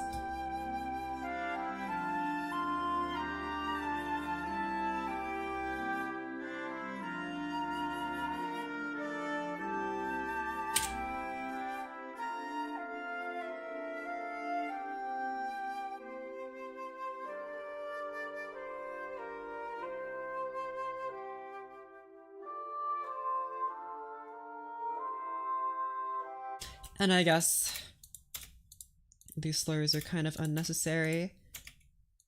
Well, not really. I think they're fine. Those are fine. This one, these are fine too. But here, where literally everything I marked with slurs, I just marked legato. I mean, I guess I could do the same thing here.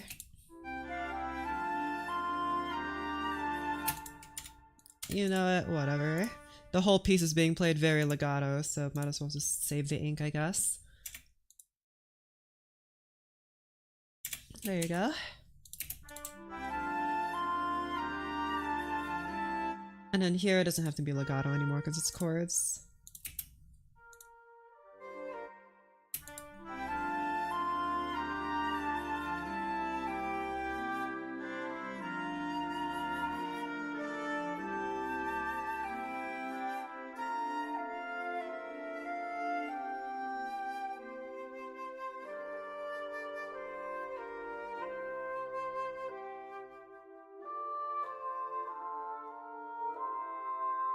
People use that text. I use that text for when I want them to play legato. And they play legato because I tell them to. Also, again, this is boring. The harmony's gotta have some rhythm to it instead of playing connect 4 with whole notes here. 1, 2, 3, 4. That's 4 in a row. That ain't no good. We're gonna have to fix that. Let's see.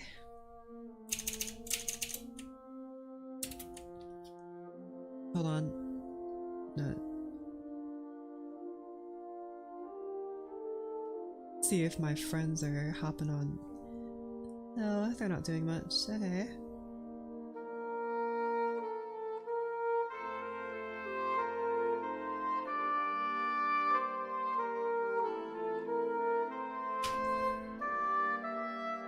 Okay, so about these, I think it's okay for these. Do I think this melody needs to change in rhythm?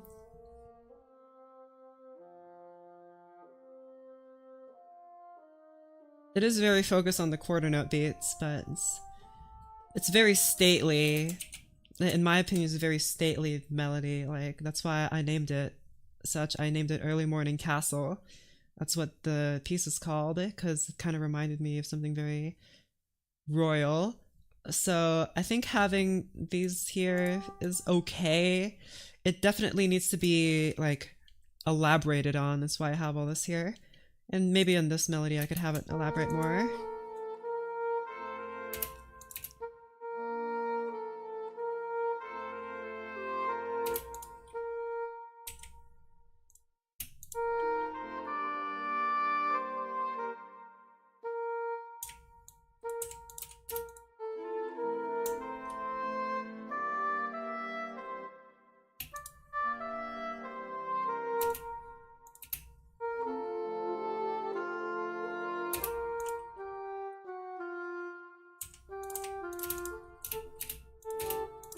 Try this.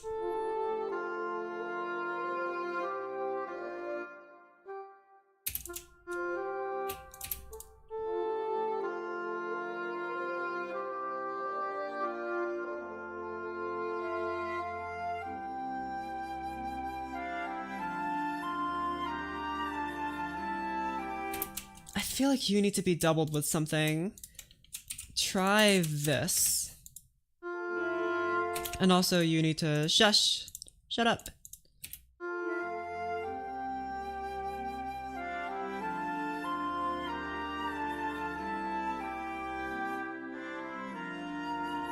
Maybe forte.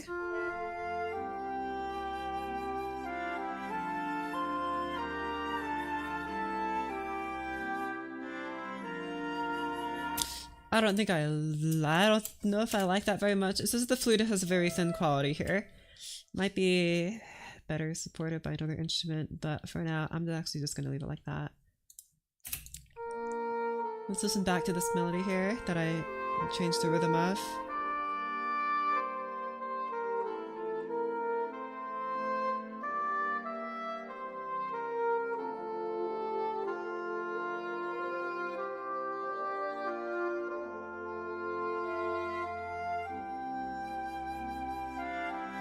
I think this is okay.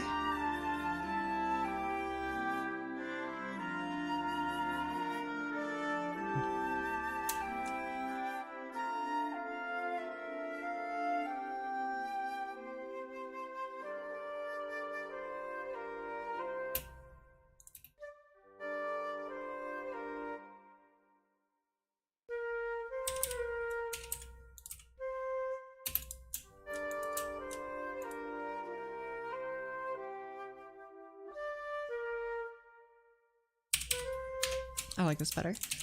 Okie pokey. Easy peasy. Let's chords, make them better. Ah, crap. Here. I'm not really sure how I'm gonna make these chords like differ from each other or make them meaningfully like rhythmic. I'll just add some bits and bobs here.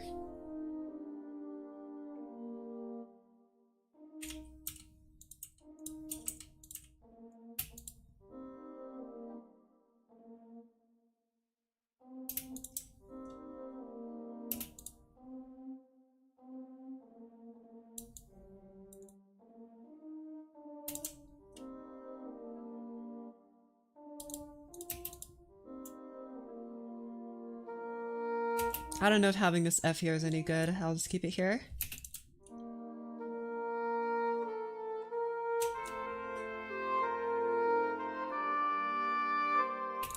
See, like these chords need to improve, especially during these parts where the notes are very like drawn out.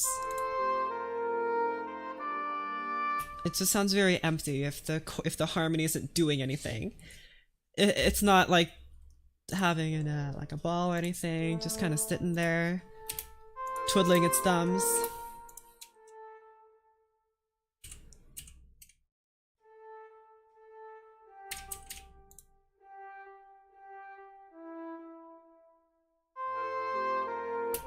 I'm gonna copy this trombone melody here. And I guess since you guys are playing on the same thing, I'll just have all you guys do the same. That's a lot of rests. Get out of here. There you go. Awesome.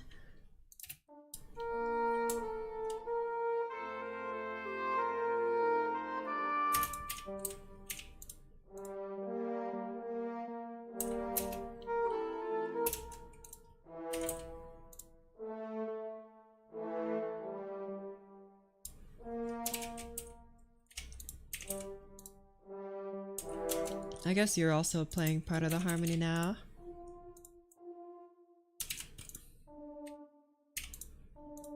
Just have a bit of funness going on here.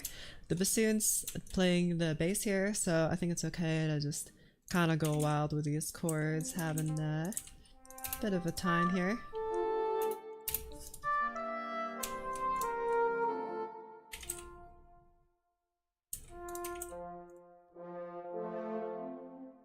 And in the second voice here, do that.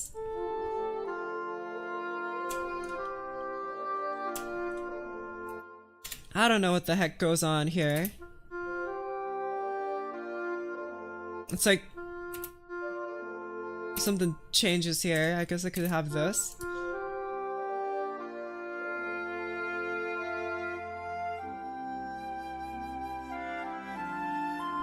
Is it that the English horn is way too loud over the... Who the heck is English horn? The sound just might be too loud. I think the English horn sound needs to be more samey with the flutes. Sorry, I hope you didn't hear my neck being destroyed there by my stretching.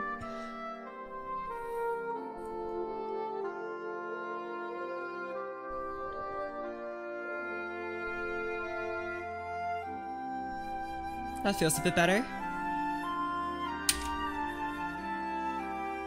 And then same with these guys here. These, actually, I don't know. Should the strings and the woodwinds, which are playing the harmony here, should they both have some rhythmic interest? Should only the strings have the rhythmic interest? Should only the woodwinds have? It's probably better just to have them both. Otherwise, it feels like a confusing mess. So, the bass can stay nice and steady. I think I have, yeah, these bassoons. Bass clarinet plays in between the two bassoons, and then the two clarinets add the sparkle on top. Okay. Goody gumdrops. Let's start adding some stuff in. Fortissimo flute is crazy. Well, yeah. It's either this or two flutes play it, but instead, I need the flute to shine and be very... I guess I could put it an octave up. That doesn't really sound very good now, does it?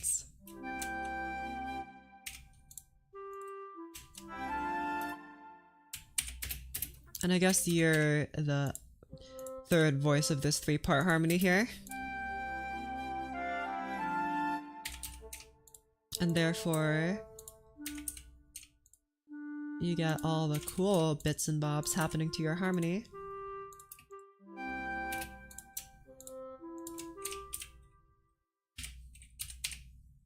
Try this instead.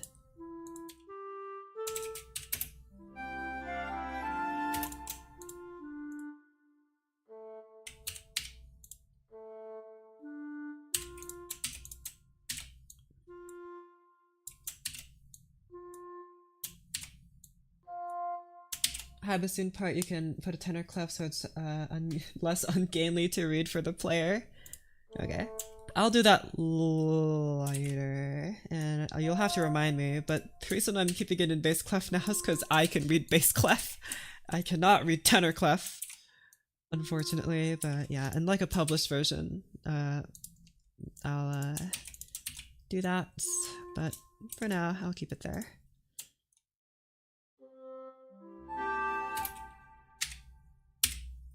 When tenor clef, so true, bro. Me when the instrument is when the me I, yeah, so you know, elementary really. Let's put you like that. You're just kind of same-ish.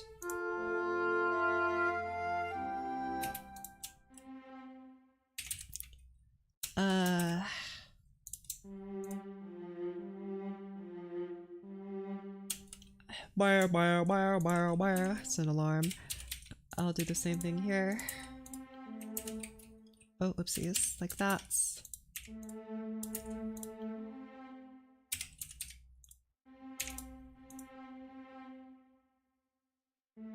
And go above 3 ledger lines. Easy peasy. Ledger lines, not really a big deal. Who even needs them? No. I think I understand for other players, ledger lines might be a bit of a pain. Just because I learned the piano, so ledger lines weren't really a problem for me, but like for other instruments, of course, it's very different. So you split all your winds and brass? What do you mean? I split them. This is the default order of that MuseScore puts them in, if that's what you're wondering.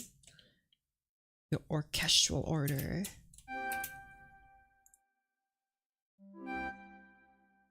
Put mine all together and then just put a number everywhere when I need anything. I don't... you know what? Easy peasy. It's up to the conductor to figure it out. That's what he's there for. Right, guys? Yeah, duh. What else does the conductor paid for? It's to interpret all the scores. Yeah, because they're horrendous to read. So just I don't know, make up something. Who cares? Composer's intent. The composer is dead. We don't know what his intent is. Just figure it out.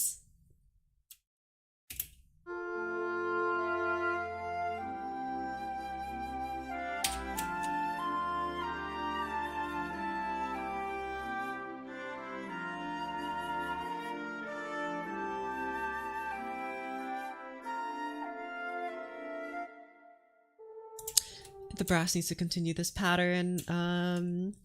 Bassoon doesn't have to because it's playing the bass. So this pattern here that I have established, just to add some rhythm to this part here. Unlike the librarian and Phineas and Ferb, we do in fact have rhythm, so let's show it. What could possibly go wrong? And so the conductor died to an aneurysm trying to interpret the music. Yeah. We gotta make it so indecipherable that we need scholars to.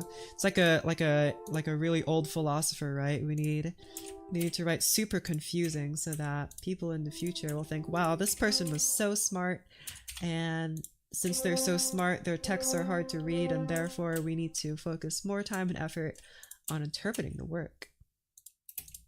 I hope that's how people feel about my music.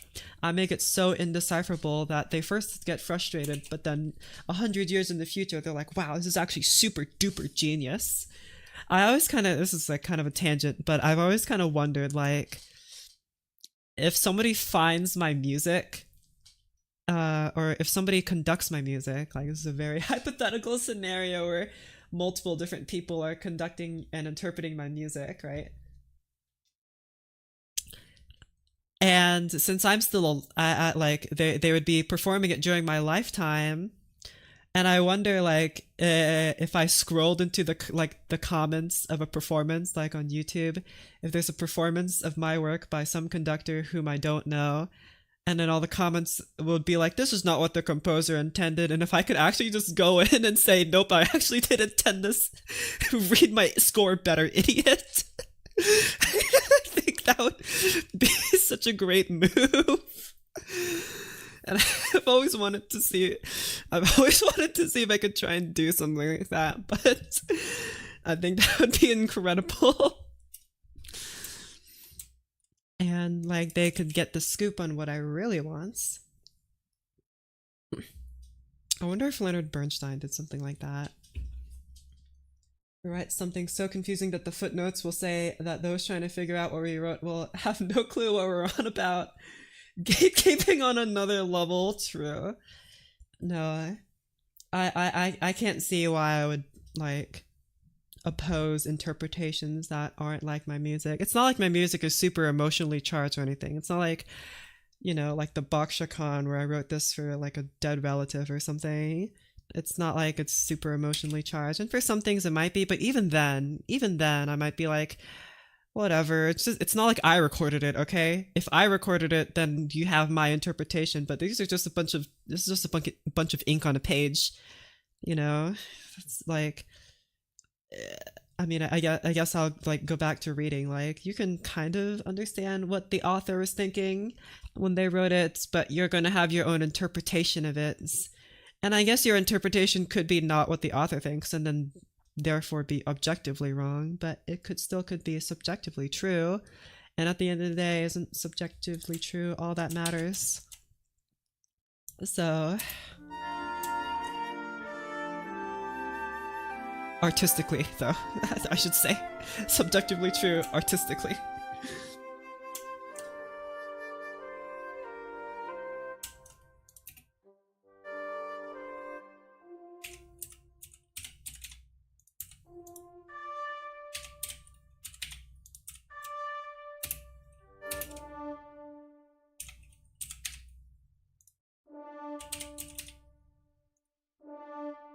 No, this is playing.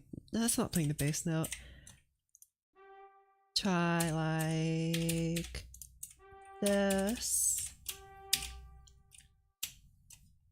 I'm gonna find a recording of Bruckner 8 finale and they play it schnell instead of nicht schnell. like someone's not following the tempo marking. I listen to a lot of interpretations of music that kind of really go against the tempo marking, and I think it's fine. Sometimes I prefer it that way, but sometimes, especially, I think I've rambled about this before, like in Baroque music, sometimes the composer just doesn't give a tempo marking, and they're just kind of, and you're just kind of left to figure out what tempo marking you want to play it at. And even in those scenarios, like the composer didn't give a tempo marking, but people in the comments are still arguing that this tempo is not good. And it's like, bro, if you if the composer wanted a certain tempo marking, then he would have written it down like he did for every other movement. But for this one particular movement, he just chose not to, and therefore I think it's fair game to play it however the heck he wants. So I don't know. I mean, of course, like there's the historical accurate interpretation, and that's fine, but like to admonish someone for doing something like that, I think is ridiculous.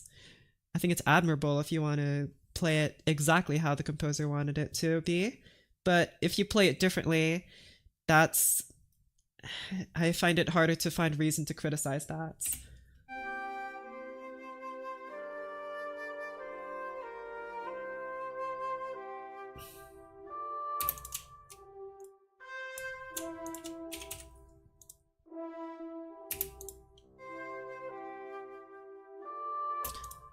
Art has no consequences? Yeah. Unless you're controversial, I guess.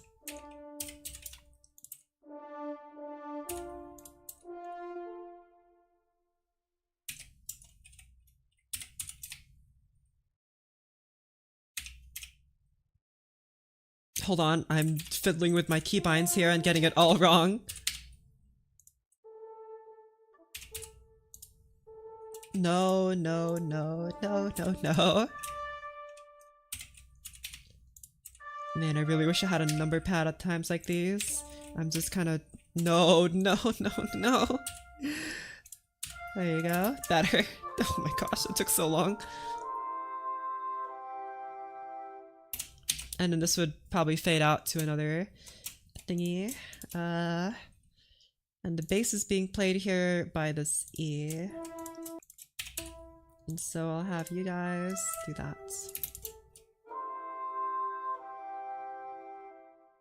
And then that would be like where another thing would come in. Let's just do it again now with the new rhythms. It might be a little hard to notice, I guess, but it's there, baby. And that's what matters.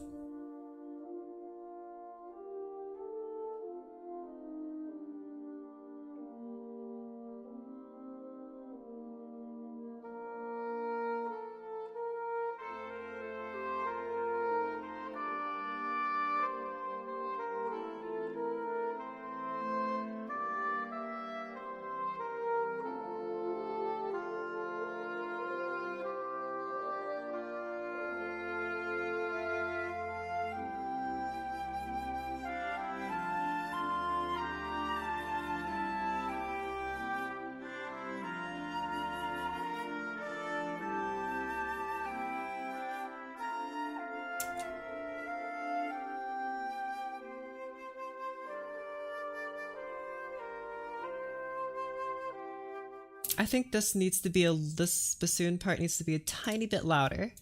It's kind of hard to hear it. As a composer, do you put arbitrary time restraints on yourself or push yourself to complete a certain number of pieces within a time frame? I take my sweet time, baby. I'm not being commissioned by anyone. I'm not being like, nobody's paying me to make music. So I just kind of do it on my own time when I have free time, which is right now. And I do it on the streams. And of course I do compose outside of streams. I do some shifting of the notes around off of streams, but I most of, like, I don't know about most, maybe like a 60-40 split, 60% me streaming it, 40% me doing it on my own time. So yeah, I don't like have a time constraint. My time constraint is that I need to go to bed, basically. That's my time constraint. So basically unlimited time. And of course, I know I will need to take my time because I keep learning new things. Like, for example, these are my notes that I took here, and I learned how to orchestrate chords better, and that means I'm going to go back like I did here. I'm going to go back and fix my chords to make them better. I don't know how to describe it. I guess better, more nuanced, or make them sound more full. So basically, yeah, it's just like a endless iteration process, and I'm fine with that. I like that. And that's actually what I was going to do after this.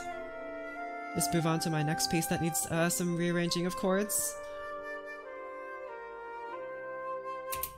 Maybe these guys need to be mezzo piano because they're playing over all these...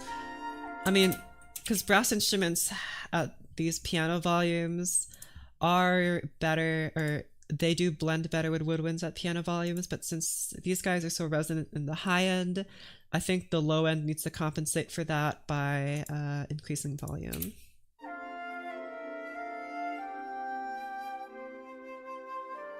I suppose I could give this part to the trombone and leave this part in the bassoon. Let's try that. Let's give you to trombone. Is that too, like... Is that too obviously noticeable that it's too resonant?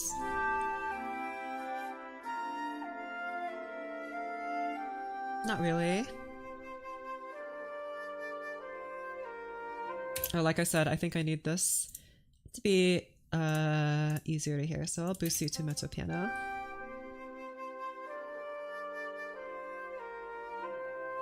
I can't really hear you. Mezzo forte.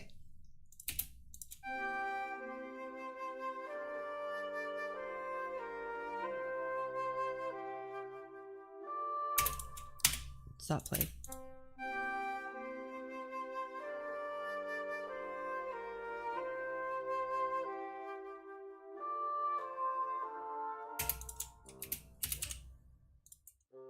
Like that.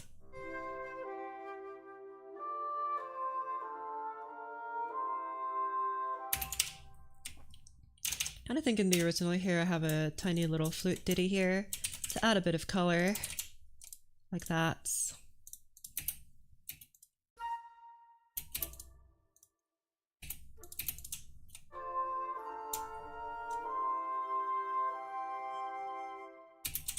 Okay.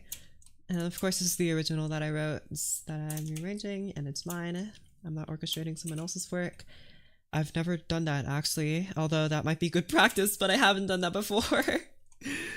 Oh, well. I know you can make, like, good money off of it, but I just get so bored. It's like, this is not my own thing. Actually, maybe I won't get bored. I haven't actually tried it, but playing it back might be an issue on YouTube. It's actually, like, so many clarinets. Yeah. That is 5 clarinets. Also, I put the alto sax here for experiment, and it didn't turn out good. It's a lot of clarinets, but like, clarinets are awesome. Okay, so there's that. This is the piece. This was supposed to be like my warm-up one, but because there's this one, you guys want to look at all my projects and how weirdly they are named. This is the one that I had been working. This is like my main project that I was working on. There are so many instruments, but I think we can go back and really improve how the chords are. After all we've learned from studying chords, I feel like this could be massively improved. So before I actually get to fixing them, I'm going to write notes because it's good to write notes. Okay, so first thing I should note here maybe is like trombones, put trombones in open harmony because trombones sound better in open harmony. And what is the software? It's MuseScore 4, the fourth one. This trombone should be in open harmony. Bassoons play, or maybe bassoons only play bass. And maybe add horns to fill in middle voices. Okay, it's a little laggy there, but I do have a bajillion notes here, so just to make sure I don't miss this, even though it's a huge paragraph, but just out of principle, I usually underline and bold it so I know like this is part of my to-do list. Like I need to do this. I'm gonna make it, actually no, I'll just keep it that big. Okay, so there's those chords there that I'd like to change, and okay, who's playing the chords here? Some combination of these. Another composer VTuber in the wild. What do you mean another? Who's the other one? And how can we be best friends? Where are the other composer streamers? Where are they? Where are they? I'm gonna ask this question every stream, all right? Every stream I'm gonna ask, where are they? Be my friend. Let's talk. Okay, anyway, you guys are playing chords. I had some of this here. And to add some funkiness, some good old tension. Or I could just be another romantic composer that puts tremolo in literally every chord that the strings play, but you know. Anyway, these guys are playing the chords. I guess this kind of follows this advice here that I wrote for myself. You guys are all playing this. I believe the clarinets are playing the chord. Actually, yeah, wait, who is playing the chords here? Not really anyone, or the violas are playing them.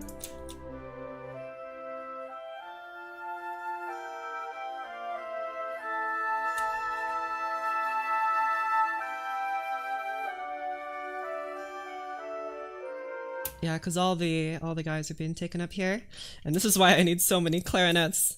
Look at all those notes. Composer streamer that hardly streams, not me. I try to stream at least every other day, not because of out of like any obligation or anything. I'm not like monetized or anything, but it's just a lot of fun, and it helps boost my morale, to be honest, and that's a good thing. And hopefully it does the same for all y'all. So yeah. But either way, what could I write about this? What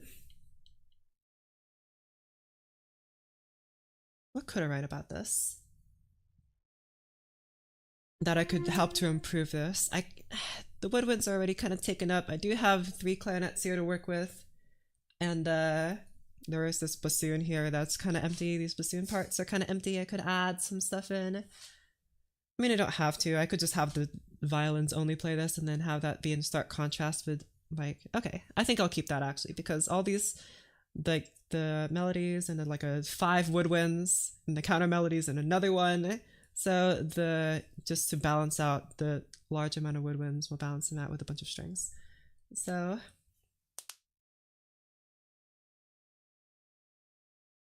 sorry, I thought a burp was coming, but it never came out. Sad. Never mind. Dang it, that one was kind of weak though. I feel like I could do better. I'll down a whole Coke next time. Stress lies in looking at the music and not knowing how you got to the point where you want to throw it out. No, I know. I mean, okay, so I'm gonna have a real talk with you, Buster.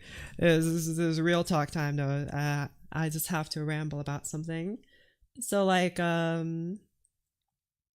don't really have a problem with starting over because I like the iterative process. Like, this whole thing that I'm writing here, this big old sheets, I almost did actually scrap this. And I almost did start completely over from scratch. I chose not to though. And instead I chose to change the chords up instead of actually rewriting it from scratch. But I was very close and I was okay with that. I was very okay with that because I knew that if I started over, I have gained a lot of new knowledge that'll help me write something much better. I just thought to myself, like, the difference won't, it's not a trivial difference, but it doesn't justify a new work.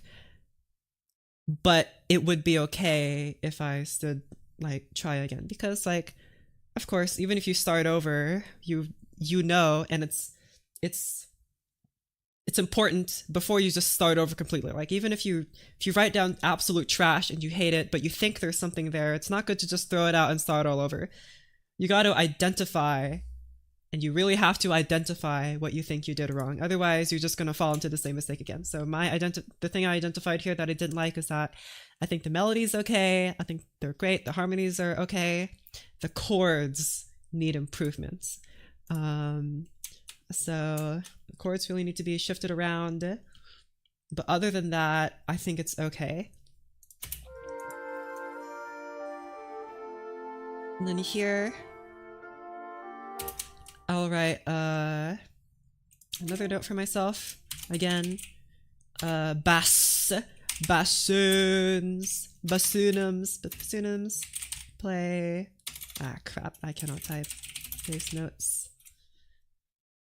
Or I'll just say make bassoons play bass notes instead of having it be like a statement to have it be an imperative. Bonk, bonk. Okay. And then here, I really like this effect that we have going on here with the... If you listen only to the harmony, if I could do that, I'd have to mute a bunch of instruments to do that. But basically I have the brass here playing the low notes, the clarinets playing the higher notes, and the English horn playing the highest notes to give like an organ sound, like a pipe organ sound. But I feel like I could improve this a little bit. Like there are 4 clarinets playing here. That's a lot of clarinets. I feel like it could be varied a little bit. Like we could have a bassoon replace one of these clarinets, for example, to make it feel a little bit more round instead of it being like disjointed by hearing brass only in the bass, clarinet only in the middle, oboe only on the top. I feel like they could mesh a lot better together by like having like, you know, a bassoon play one of these middle voices and maybe have the bass be played by like, maybe the bass could be, actually I kind of like the bass in the tuba, but could be played by like the bass clarinet or something. So we'll figure that out. Again, right now I'm just writing notes that on things which I think I can improve. So here I'll write a note saying like, place a clarinet today, bassoon or other. I'll just say or similar, or just with another instrument. What else do I think I should do? Add some brass in the middle voices and or woodwinds in the lower voices. Sorry, it's hard for me to tell if I need to correct a mistake because the typing's a little bit delayed, but doink doink. We're not about writing trash, it's the part where I don't know how it got to that point is the issue. How you got there can be the key to how you treat the piece being worked on. Well, luckily, I have a whole live stream of me doing that, but it might be a little harder for other people that, you know, aren't me.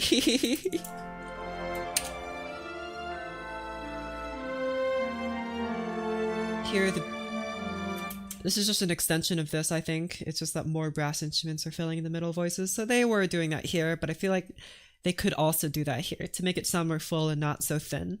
Also, why are there... What the heck? What is this? Get out of here.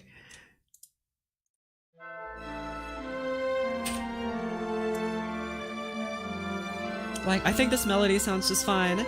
Although those violins are going quite high, but, you know, they're professionals, probably.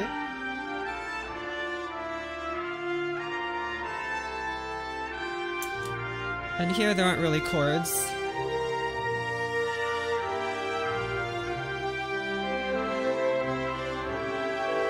Yeah, all the chords are kind of being made by the melodies, right? But in the next part there are definitely chords.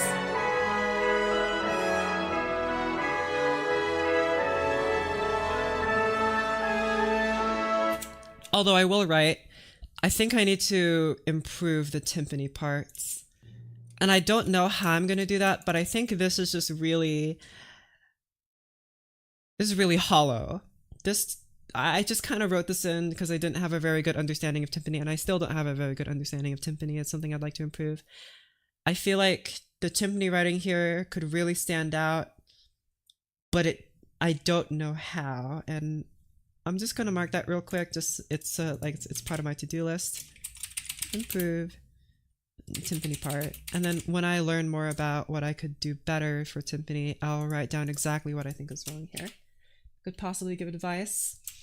Well, anything would be better than this because it's just, you know, bum bum bum bum. It just kind of moves the chords along. It doesn't really do much else. There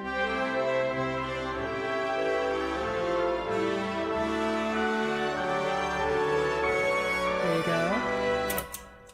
I think the chimes part here is okay. I like this. But we're focused on chords right now. Hello.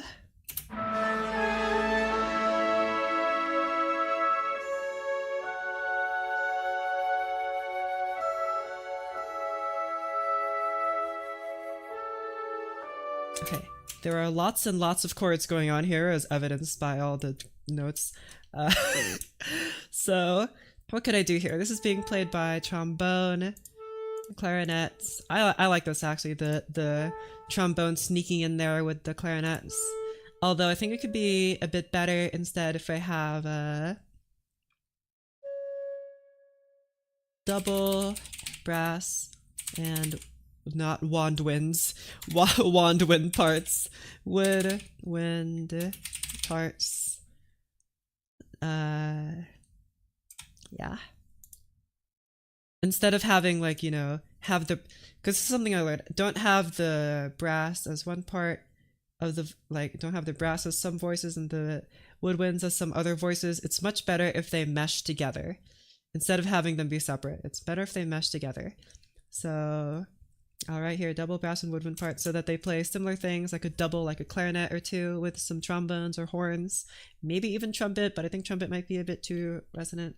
I like that it's thin here and it gets thicker as the piece moves on. Treat the percussion as its own part. That's a good idea. That's kind of what I did here. For the chimes are kind of going off here. The glockenspiel, I haven't really treated it as its own part. It just kind of adds sparkle to the melody. There used to be a Celeste here, and I don't think the Celeste is part of it. Yeah, it's not really part of the percussion. It's its own thing. But yeah, I replaced it with piano because Celeste was too noisy. Piano was a bit better.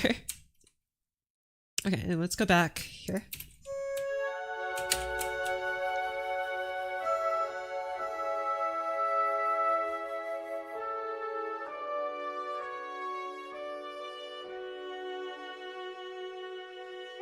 See, there is a quartet of clarinets playing here.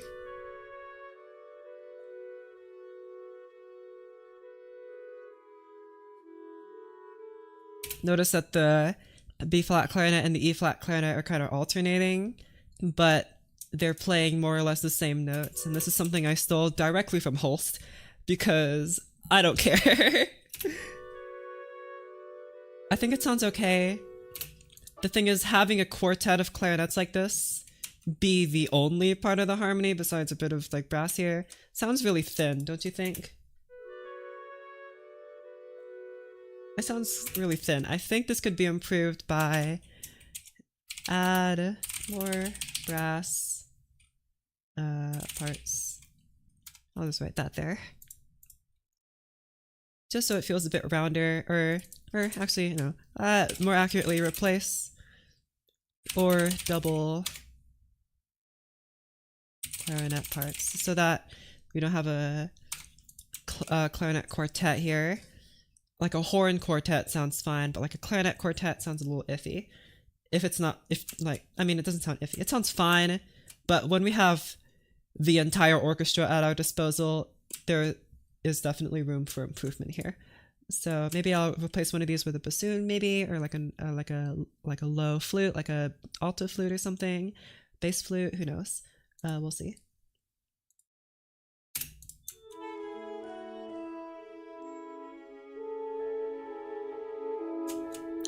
And then the same thing's kind of happening here with the alternating of voices. The flutes and the English horn and clarinet are playing here. This is much better. Instead of having the quartet of flutes, having this be spread out over lots of instruments gives a better sound, and I think that's immediately noticeable. I think having the random horn here is kind of a blunder though, because it might outplay all of these. And, I mean, not really. If it played... It would be better if it doubled something, not just be a voice on its own. I think that's just something I'll have to analyze for myself. It could... Okay, so let's say... double or...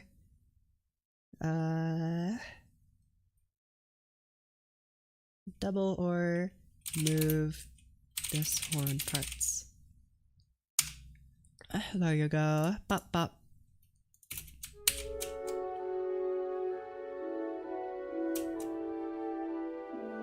Oh yeah, the violins are also... Okay. They're also participating in this. And then here comes the big chords with the brass now taking over.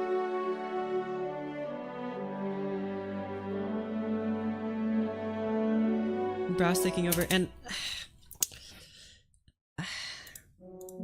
I don't know how I feel about these guys playing in such close harmony. I think these trombones could be a bit better. I feel like I could switch around the euphonium and trombone parts so that the trombones are a little more splits, because again, trombones sound better when they're in open harmony rather than in close harmony. So maybe something like that. The horns, they're kind of busy. I guess the trumpets are available too, but I don't really want the trumpets to be here playing the harmony. Actually, maybe. You know, I'll just say right here, rework, not re-rock. Rework this brass chorale. I don't really know if it's a chorale, but it's basically a chorale, but not really, but kind of. And Prestissimo and Vivace, the fourth movement, because I almost fall into an introspective way in writing instead of the dramatic and climactic. Bro, all I know is melancholy, alright, when it comes to music. It's not like I'm a sad person, it's just the music that comes out of my soul just happens to sound like this all the time. Like everything I write sounds like this. And I don't know if that's a good thing. Okay. So, after a bit, the brass part gets shifted to the woodwind part, and this tuba here I think is 2 resonants. Tuba is 2 resonants, move bass to different instruments.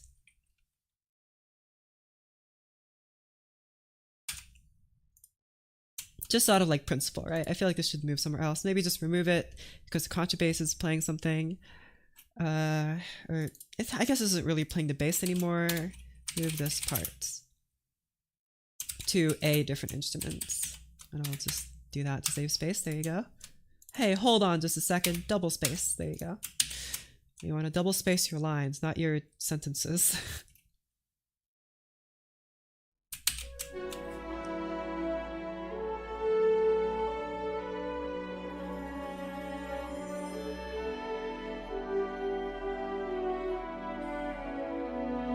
Okay. It's a very pretty piece, by the way. Thank you. And yeah, composer streamers. I need... Where are the composer streamers? I need to know where they are. Okay, I can't be... Out of all of YouTube, out of all of Twitch and YouTube, and I'll even throw Facebook in there, alright? I cannot be the only composer, like classical music composer. I can't be, alright? Out of 8 bajillion people using YouTube, I can't be the only one. So where are they? I need to find them. That's why I keep streaming this, so hopefully people find it and be like, hey, there's another composer streamer by the name of so-and-so, and I'd be like, wow, awesome, let me go talk to them because I want to talk to them. But no, they are just gone. Oh, right, you're in, even though you're the bass clarinet, you use the treble clef and not the bass clef. Bass clarinet sounds kind of thin here. What could I do here? Okay, so hold on, what's the order of these instruments?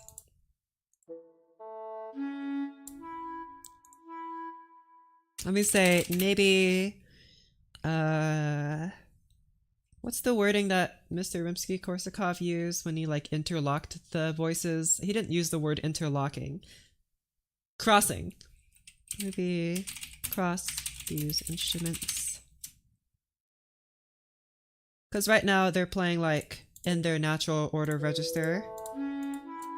But since we're playing in the higher registers of these instruments, it might be better to maybe interlock them to achieve a more interesting sound. Or maybe not we should, but we could, just as like, you know, just a tryout. And so we'll maybe instead of these instruments, I'll just be specific.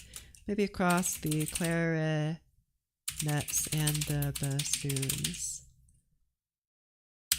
And just add a new line here. Okay. And again, more clarinets joining in here. I am like using a bajillion clarinets. Did you hear about the VTuber Symphony? No. What is that? What? That sounds like a project.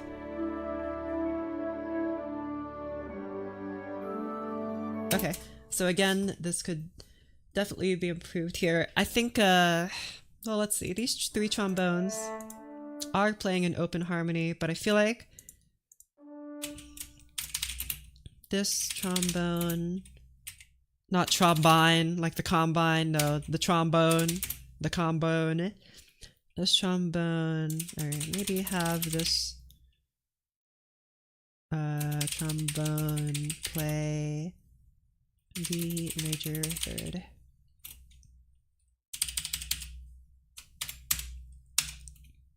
Doink doink.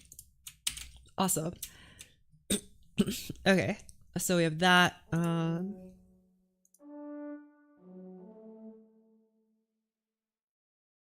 This is a 1 chord, right? So it needs to play D major, yeah.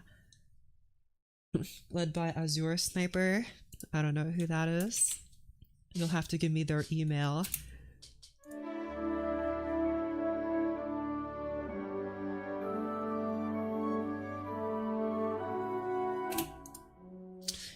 And horns do sound very good when they're like together like this. Man, this is going to become a concert band piece if I'm not careful, because I'm tempted to add even more wind instruments.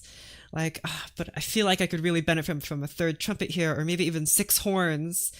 But like, I feel like as like an amateur composer, I'd be like kind of digging myself a hole, you know? So I think it might be better to work with the restrictions I have rather than just keep adding more and more instruments, you know?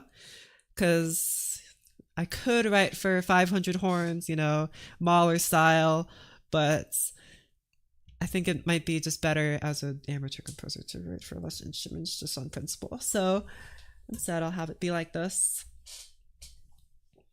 Let me fix my posture real quick. Okie dokie.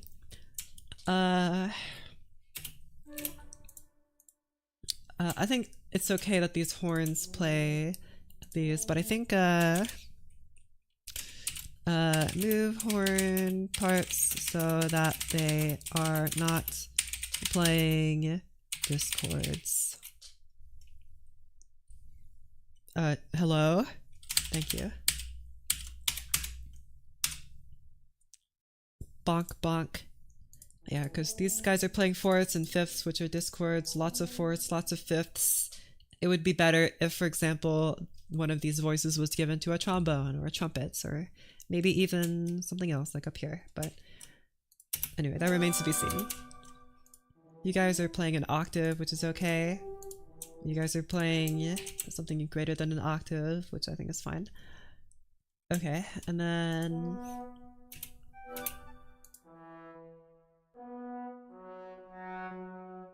you guys are all playing the same notes. What in tarnation? Did I really write that in? Alright, move trombones to open harmony, which I think kind of goes with this one. But again, trombones sound better in open harmony, so especially since it's in the like creeping into the bass clef here, trombones in close harmony in the bass clef like range, it's kind of muddy. It sounds okay if it's in the treble clef range, but in the bass clef range, I guess the alto range would be more accurate for the trombone, or the tenor range, not alto, the tenor range. But either way, I'm gonna keep it like this. Hold on. Donk donk.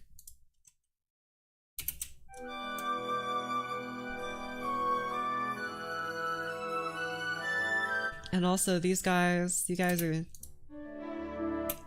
The strings aren't really doing a whole lot here.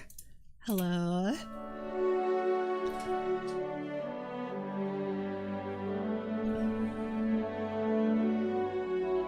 the contrabass, the tuba isn't actually playing the bass.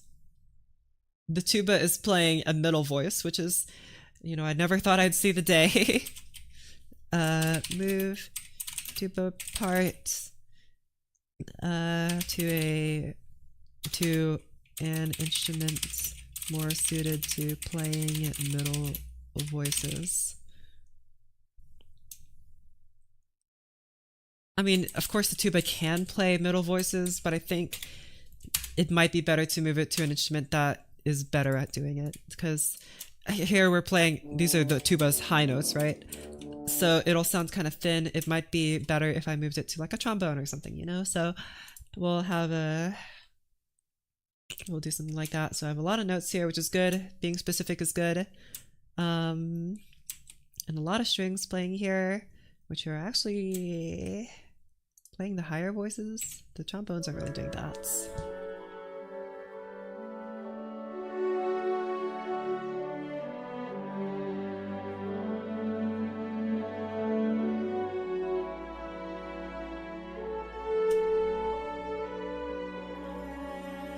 Or actually, maybe move brass chorale to woodwinds. Remove, and then move woodwind chorale to brass. So that, because this, I think it would be better if we have the strings and the woodwinds play together and then have the brass introduced, instead of the strings and brass play together and then have the woodwinds introduced. I think it makes a bit more logical sense to have the strings and the woodwinds play together and then have the brass be introduced. I think that might be a bit better. You Stinky. Okay, Jason McStinky, why don't you take your uneducated music self somewhere else? Dum-dum. So now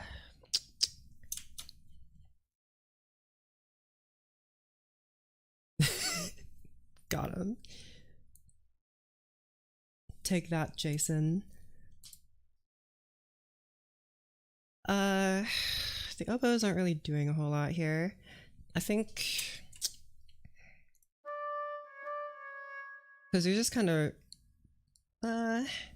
why did I change this? I changed this from English horn to oboe, probably because of these higher parts. Always so mean to me. Yeah, because you're so mean to everyone else, so I feel super duper justified in being mean to you. Idiots. Dummy. Got him.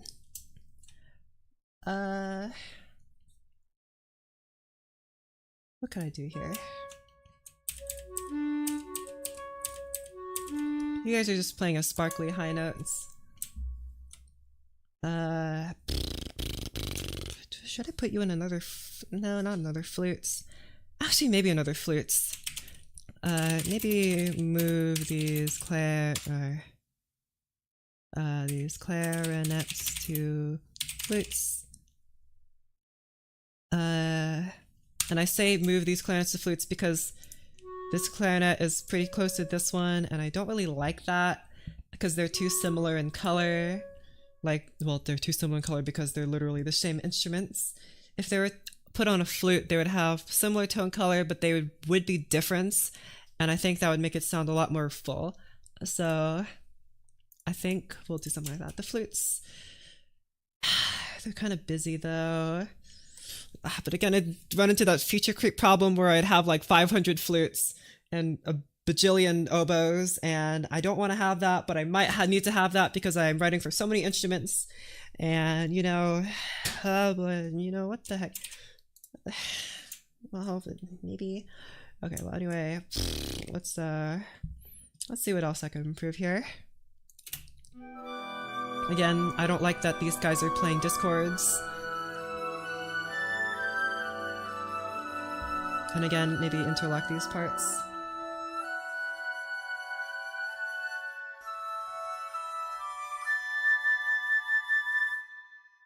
Okay. So is there anything I can improve here? So the English horn is playing the bass. You're playing that. Flute's playing that. No, this is not good. It would be... Actually, no, I think it's fine. No, it's not 3-part, it's 4-part harmony, because there are 4 voices here. 1, 2, 3, 4. All your music compositions have a single instrument focus throughout the track.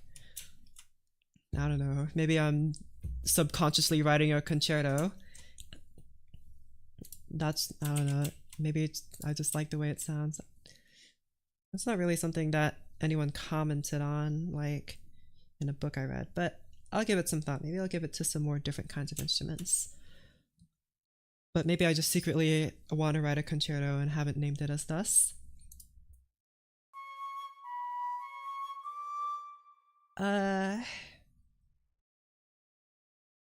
Yeah, so flute, 2 clarinets, and English horn here, making those. If it was 3-part harmony, it would be less good, but since it's 4-part harmony, it's okay to have 3 different instruments play this. Okay, so I think this chord is okay. And then here.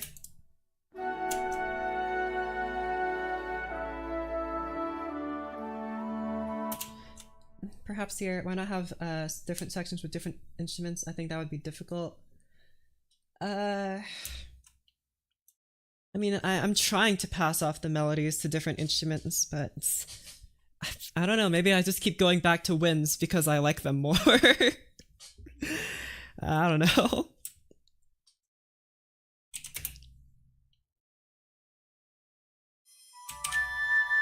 Okay, what can I do about this chord? Okay, what immediately sticks out to me? You tubas are playing the bass. You trombones are apparently playing the exact same thing. Okay, I don't know why I did that. I have 3 whole trombones at my disposal. The euphonium part might be better suited to the trombone. And then I might have to switch around some parts so that the trombones aren't so close together. Only one of your composition had drums in it. That I have posted thus far, I do not have any drums in my instruments. This one does, but any of that I've published, none of them have them. Mostly because I don't know how to write for drums, so I just kind of leave them out. And I haven't really had like a huge desire. Like, I'd be okay with leaving these out, but I just write them here because they're here and I'm trying to learn them. But I think here, I think maybe I'll write here. Rearrange this brass what? This brass accompaniment. Is that how you spell accompaniments? That looks wrong, but anyway. So that trombones, not trombone. So that the trombones are more widely spaced.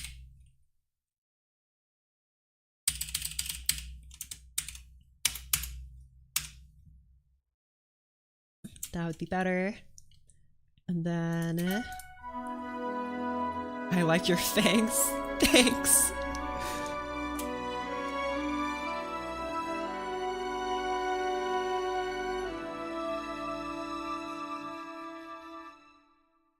Okay, I'm gonna end it there. This whole part here is a big mess and I still have no idea what to do with it, and I'm not gonna focus on that right now. I'm gonna focus on fixing the chords first. That B section, I'm gonna have to meditate under a waterfall for 500 years in order to figure out what I actually want there, because I've redone it like 5 times by now and I still don't like it, and so that'll be a whole thing for a whole other time. But for now, we'll focus on what I have already written and what I can fix. So composition with a more grand feel with toms and stuff, orchestral stuff. I don't know, we'll have to get to that, but for now. Okay, so what should I do here? I want to put the trombones in open harmony, have the bassoons only play the bass, and add horns to fill in the middle voices. Did I really have the bassoons play the bass? Yeah, because it's playing piano, so it'd be okay. Okay, so what I should do... I think I should move this trombone to a different instrument, like the horn or something. I thought you're using ChatGPT-like prompts when you were suggesting inside MuseScore. No, it's not gonna write the music for me. I promise. Okay, it's not actually gonna write the music for me. These are just notes. Okay, these are notes to myself, so I know what to change later. Yeah. Okay. It's not like I'm using AI to write music for me. So spooky. Okay. I was thinking of giving this trombone part to the horn here. Not sure how I'm going to combine these voices.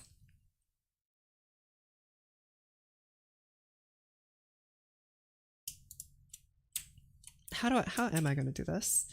If I put you guys in second voice, is there a way I can copy this over to here without... Oh, okay, there you go. Let's try that. So this second trombone part now goes through the horn, so that the trombones are now more evenly spaced, and then the horn fills in the middle notes.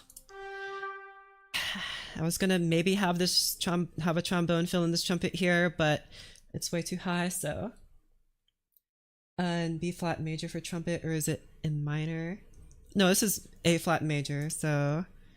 I don't know the tramposition, the trampoline. I don't know the trampoline for trumpets, but yeah, I guess it would be B flat major. Yep. I haven't really gotten to like the whole transposition things. I write everything in concert pitch, and I know maybe I should learn, but that's what the program is for. The program secretly puts everything back into the new pitch for me, and I don't have to do anything. Yippee. Okay, so now you guys are playing a nice sixth. You guys are playing an octave. You guys are playing a seventh.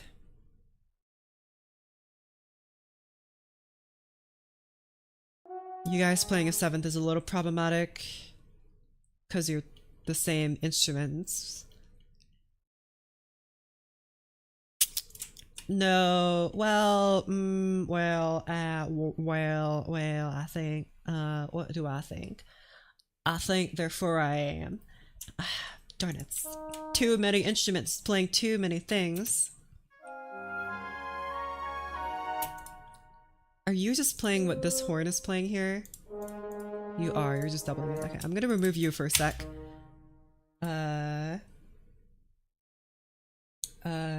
Have you watched the Hibike Euphonium, the music anime? It has an orchestral music focus.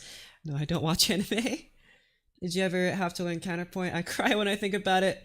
I didn't have to learn counterpoints. I tried to read about counterpoint. I went to my library and I checked out some books on counterpoint, and I didn't really go into depth in studying it. Maybe that could be a whole stream on its own, so we can learn counterpoint together, we can suffer together.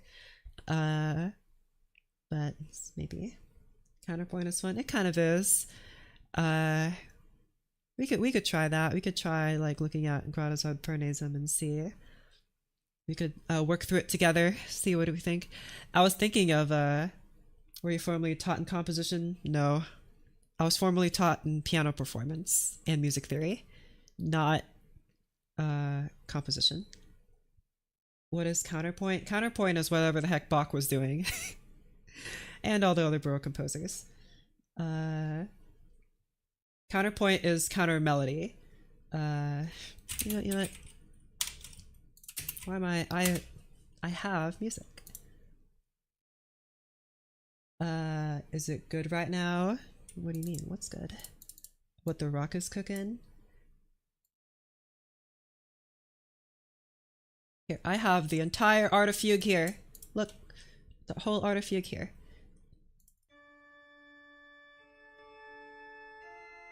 Counterpoint is like, I guess a fugue is kind of an extreme example of counterpoint, but that makes it good. Counterpoint is multiple melodies working on top of each other, working independently of each other to create this. So fugues are like exclusively counterpoints. Baroque music uses a lot of counterpoint. Classical music doesn't use a lot of counterpoints. Fugues are too big brain for me. True. But yeah. And counterpoint is very useful because it lets you add some interest to your, especially your bigger works. But of course you don't need to have counterpoint. Like classical music largely didn't have a lot of counterpoint because it fell out of style.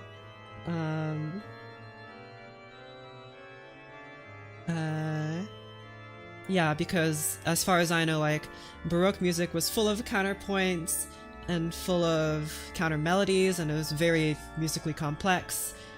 And you know, like Hegel says, that's a thesis, and then the antithesis was the classical movements, where it's a lot simpler. It's like, let's strip back all of the complexness, let's make it simpler, make it. That's why, you know, Mozart pieces, they're very simple. They're like a melody on top of a very simple bass line or a very simple accompaniment part. It's not like both of your hands are playing two different melodies. It's one hand is playing the accompaniment, the other hand is playing the melody, and stuff like that. And then after that, the synthesis of the Romantic period, it's like kind of both of those. You have composers taking the classical style and the classical orchestra, but implementing the Baroque idea of counterpoint in. And of course adding in their own things. So jazz like that. Counterpoint track is creepy. True. I mean, I have intentionally different instruments here. This one's written for a harpsichord. Or not written, played on a harpsichord. It's not written for any instruments actually. It's written for whatever instruments you want, baby. And I have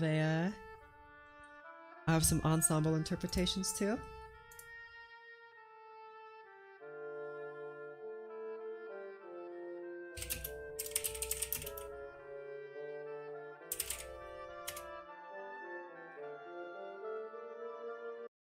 Okay, but maybe like a example that isn't a fugue of counterpoint. Well, any of these would really count, but my favorite is the Brandenburg Concerto. It's like not a fugue, but if you try to listen for each instrument, you can hear that they're all doing their own things that are not necessarily just playing chords.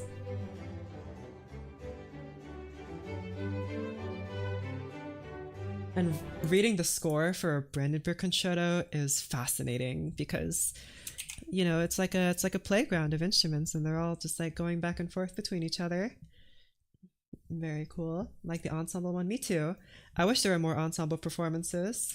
My favorite, and this is not gonna help with the creepiness, and I'm sure it's fine maybe if I play this on stream, right? They're not gonna sue me. Maybe.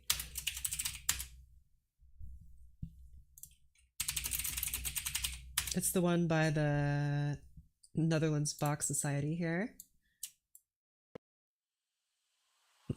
They play at least the first contrapunctus, the first one with voices, and I think it sounds very fun. Definitely one of my favorite interpretations. It's so eerie though, and I love it. Don't you think?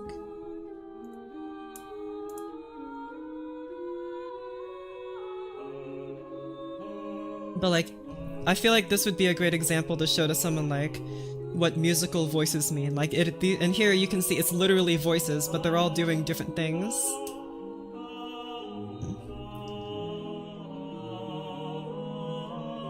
Voices are cool, they are. Some people complain in this performance about like, oh, Bach didn't actually write for 4 voices. It sounds a little weird, I don't really like it. And I'm like, but it sounds so awesome.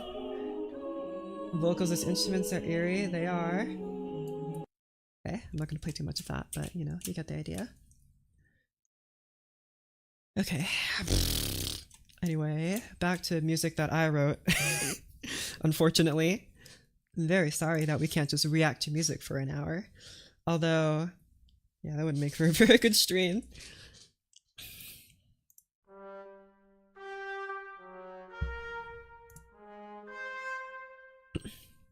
How do I feel about this? I don't really like this 4th here, but I think it gets justified. No, it doesn't really, because of all the perfect chords and all the discords on this side. Like especially this. I didn't even notice before. This is kind of a sin when it comes to writing counterpoint, but it's probably fine. Bach's not gonna hit me over the head with his score or anything. Probably, who knows, actually, I don't know. Tuba's playing this. This might be... I'd probably have to change this note. This is a diminished chord. That means this is a G... G diminished chord. So G, B flat, and D flats. You're playing the G. You could play the D flat maybe, just to avoid that. Not the parallel perfect harmonic intervals. You know, the worst part of that sentence is that I actually perfectly understood it.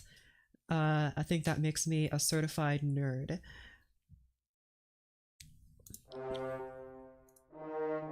Okay, so hold on. Let's analyze this here. So we have tuba, trombone,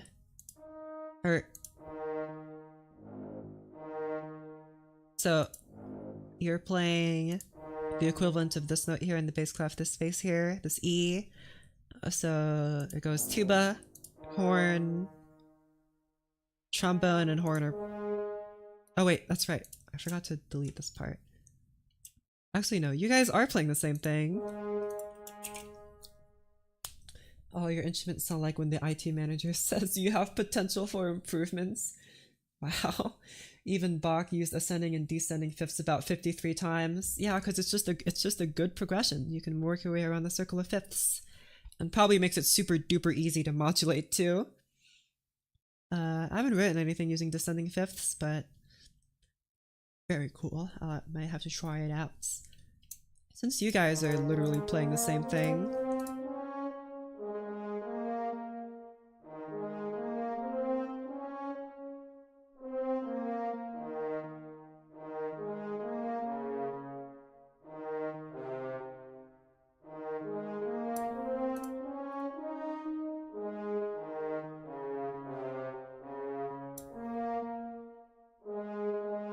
Alright, anyway. So I think I'm just gonna remove this. Actually, yeah, I'll remove this from the horn part and then give it exclusively to the trombone. Doink.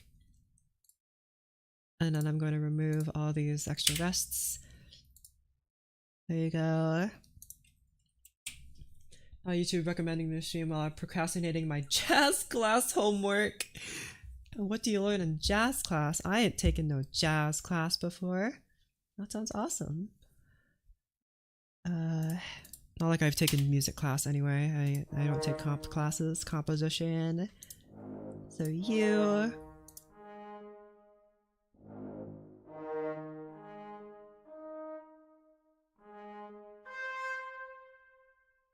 Should this be given to trombone? No, it shouldn't. But should these switch around so that the trombone plays the higher part and no, the trombone plays the lower part? Just to like maybe follow like the order of the resonance here. Bach is old school and make love Shirgi compose a grand orchestral track and counterpoint with lots of instruments and microtonal tuning. Whoa, microtones! I think microtones are cool, but is there any like theory, like music theory regarding like microtones? Because if so, I'd really like to learn about it, but I just don't know where to like go for that. Because I feel like introducing even more notes into my scale is gonna break all my music theory. Not break it, but like it's gonna have to add a lot on top of it. So I'd have to do, and also we need an instrument that plays microtones. Slide whistles. Of slide whistle jazz. They play microtones. What else plays microtones? Kazoo. I guess violin, maybe. What else plays microtones? I don't know. First graders playing the recorder. Just arranging all of me. I exaggerated because it's music clear class, but we're in a jazz. Okay. I see. Music theory is cool. You should learn it. There's a bunch of whack names for microtonal chords. 31 Ito or 64 Ito. Is that like a scale? Music theory regarding microtones are just being developed. Okay. Is that like what like new music research is being developed too? It's like microtone research and like standardizing it. Okay, that's actually really interesting. I'd like to see where they go with that. And maybe I can be some of the first. Actually, I'm not going to be the first to apply it. I'm the last person that should be applying it first. There's a lot of microtonal theory, but the theory is made for nerds by nerds, and there are a few that are making it sound good or just. I see. Any fretless string instrument can do microtonal. Yeah, but kazoo is just a funnier answer, don't you think? Okay. I don't think the trombone can play this high, but some scales have 64 notes. Wow, that's so many notes. That's not a multiple of 12. That's funky. How do you even play 64 notes? Like, on how do you play 64 notes on your instrument? That's so many notes. You'd have to move your fingers like millimeters. And on millimeters, like, that could be a lot of space. Especially in the higher notes, like if you play higher notes in like the flute's range, how are you supposed to get microtones there? It'd be super hard. At least I think so. I don't know. I haven't tried.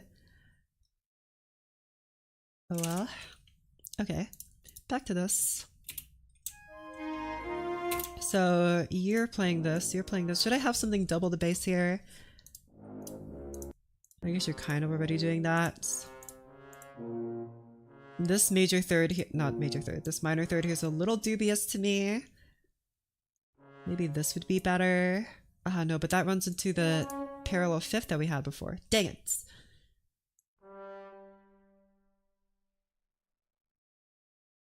I guess I could resolve this by moving this note though. Move you to F or something. Or no, F, G. Although this is really strange, but it resolves the problem.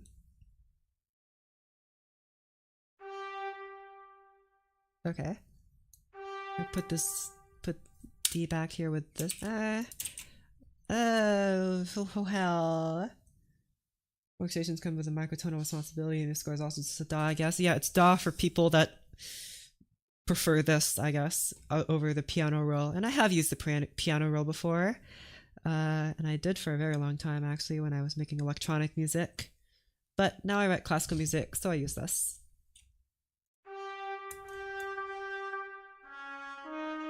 This feels a little dumb, but it resolves the 4-part harmony rules, but is kind of dumb.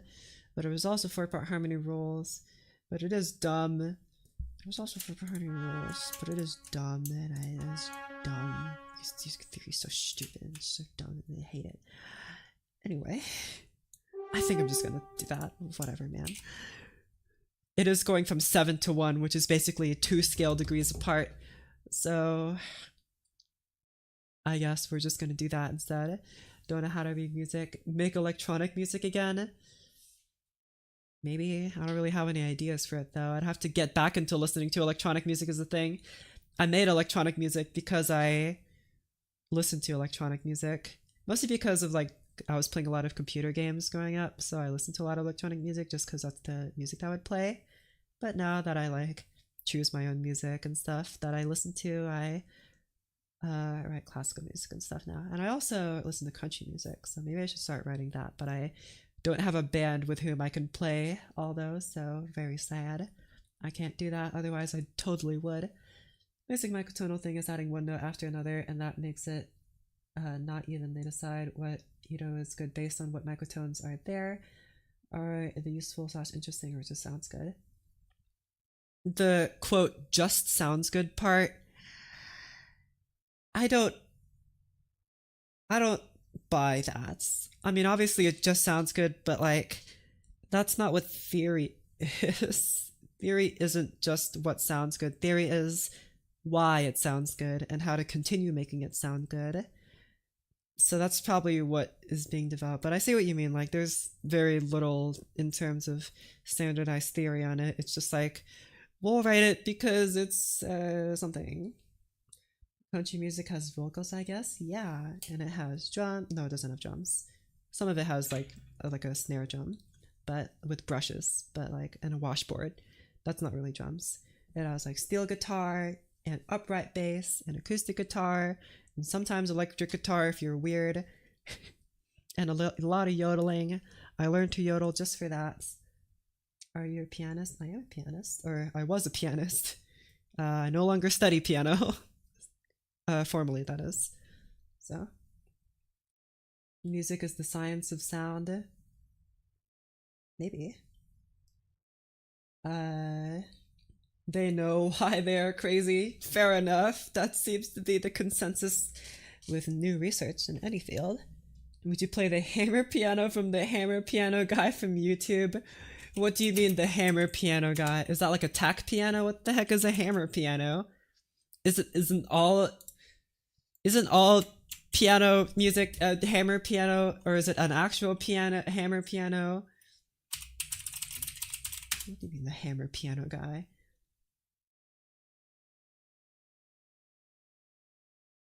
You mean this one? The one by Matthias Krantz? He's very cool. I liked his gas-powered electric guitar. That was so dumb and so awesome. Wow, they are real hammers. What does it sound like?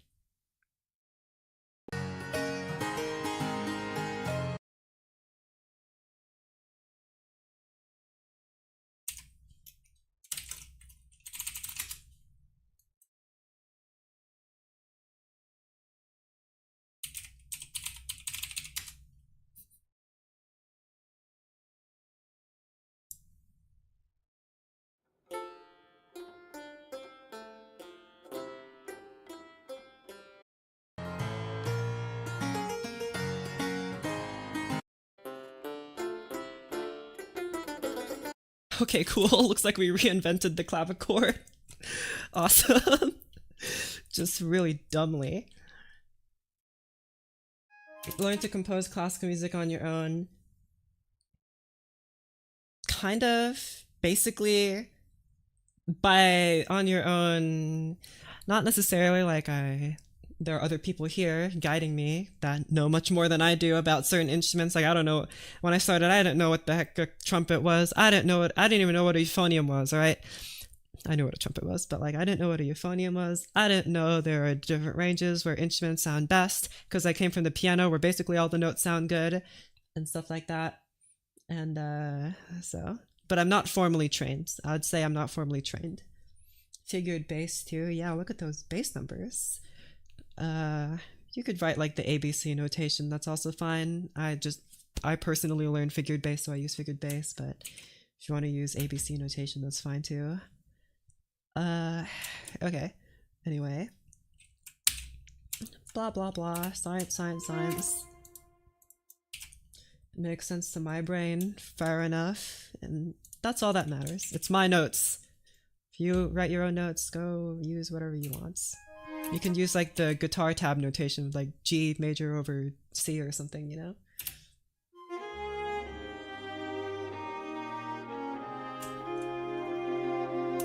I did say add horns to fill in the middle voices. The trumpet is playing this voice here. Okay. I'm gonna delete this, call this good. What are you writing? Just hopped on. I already wrote the A section of this, like the first, I'm not gonna say movements, just the first part of this. But it's basically a movement. It feels like a movement. But I don't really know if I'd call it that. But it basically is. But I don't know. But maybe. But okay, whatever. Anyway, I wrote this out. I like the melodies and where they are. Right now, I'm rearranging the chords according to the notes that I took over writing chords. So last music stream we did, we read over Rimsky-Korsakov's book on orchestrating, and we looked at the chapters about orchestrating chords, specifically chords. And I took a bunch of notes here, and I'm trying to use them here, what I learned here as reference. And maybe I'll publish these notes or something, I don't know. But right now I'm fixing these chords. So what I've done here is that I've made the trombone parts more openly spaced. I've added a horn part in the middle here, and trumpet's just playing the high voice because that's what trumpets do. I would have a mellophone instead if I could, but I don't have a mellophone sound, so oh well. I wish I had a mellophone sound. Mellophones are awesome. They're basically better trumpets. Don't quote me on that. Have a note as a marimba. Wow. The trumpet horror, E flat, C, B flat, piccolo. an A or B flat. D, you have to spend a fortune, but at least it is cheaper than a concert grand piano. I believe it. That's probably true.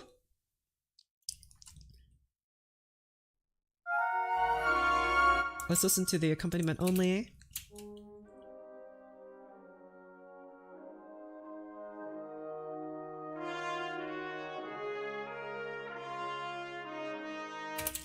I have both the horn and trumpet playing this little counter melody, but I'm not even sure if you can hear it. Let me put you in mezzo piano. Maybe you guys can blend together better if I did like this.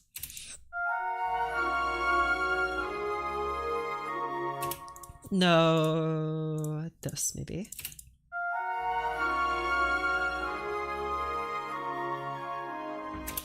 No, I actually liked it better with the trumpet playing forte. It was very bold and I like that. And I guess I'll have you play forte maybe. No, mezzo forte. Try this.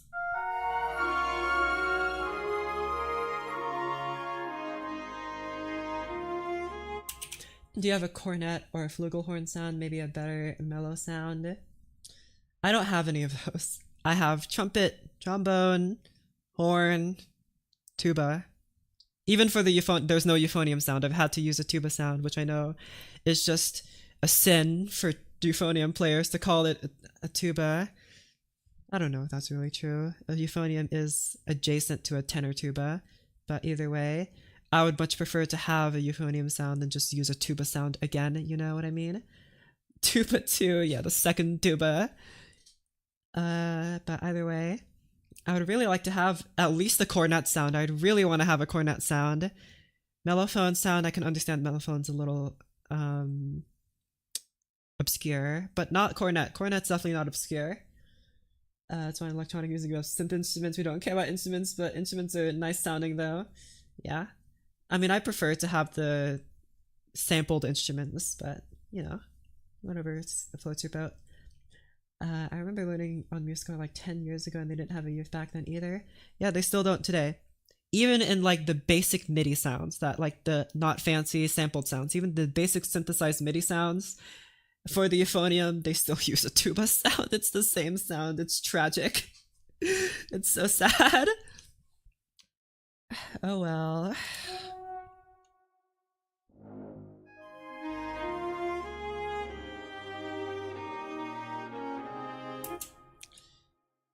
The bass is being doubled by the contrabass. That's probably unnecessary. I'm gonna remove that.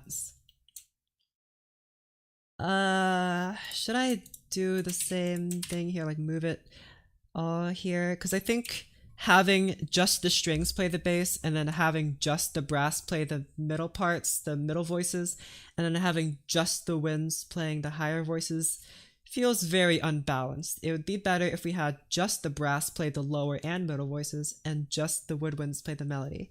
That is a lot better.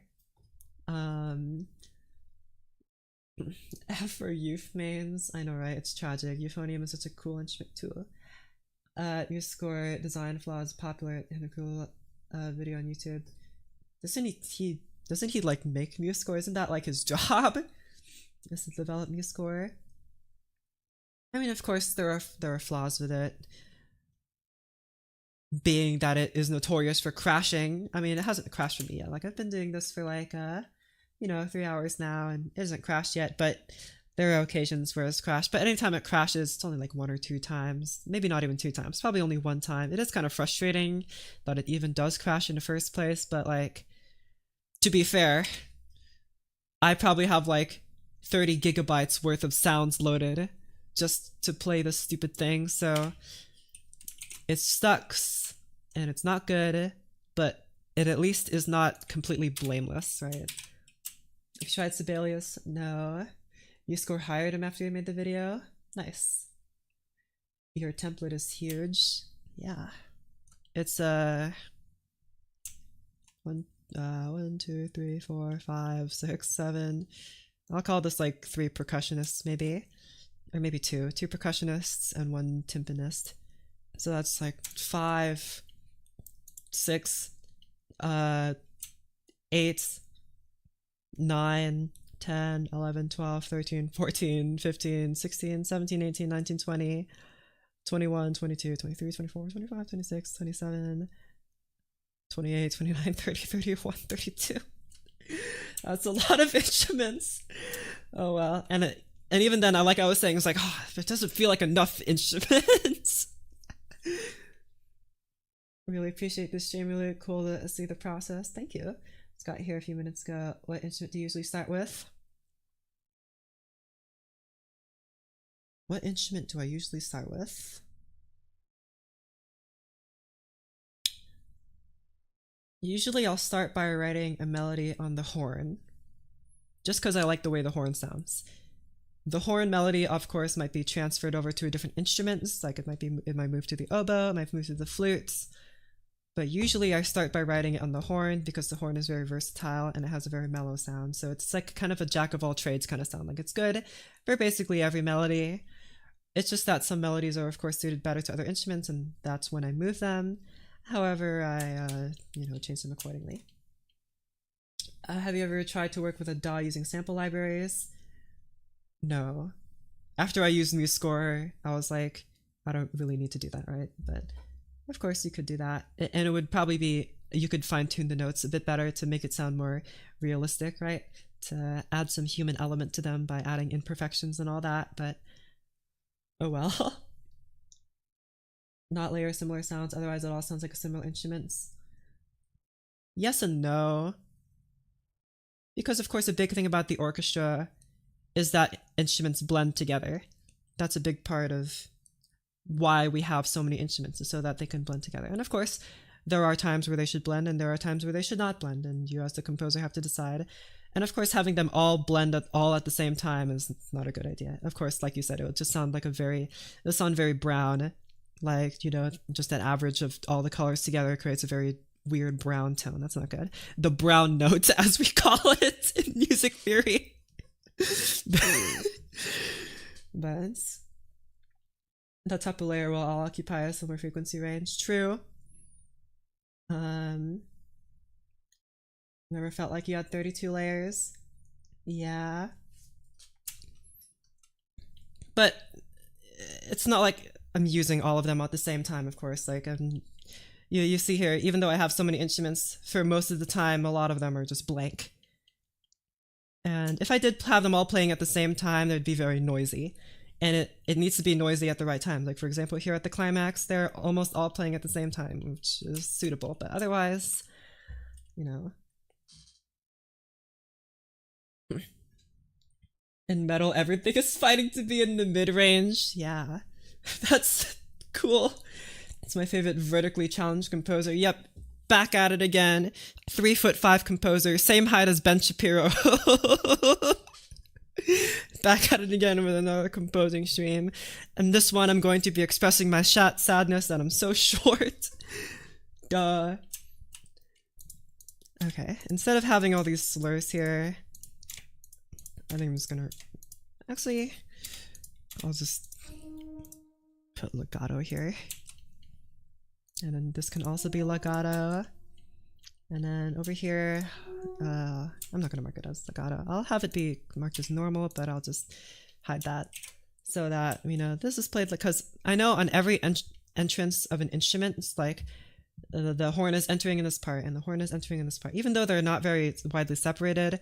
Just for clarity on the part of the people that are playing the instruments, it's better to just have clarity here by marking for every time they come in, marking each time what they need to do. So okay, man, I'm hungry. Maybe I should have eaten dinner. But I took a nap instead.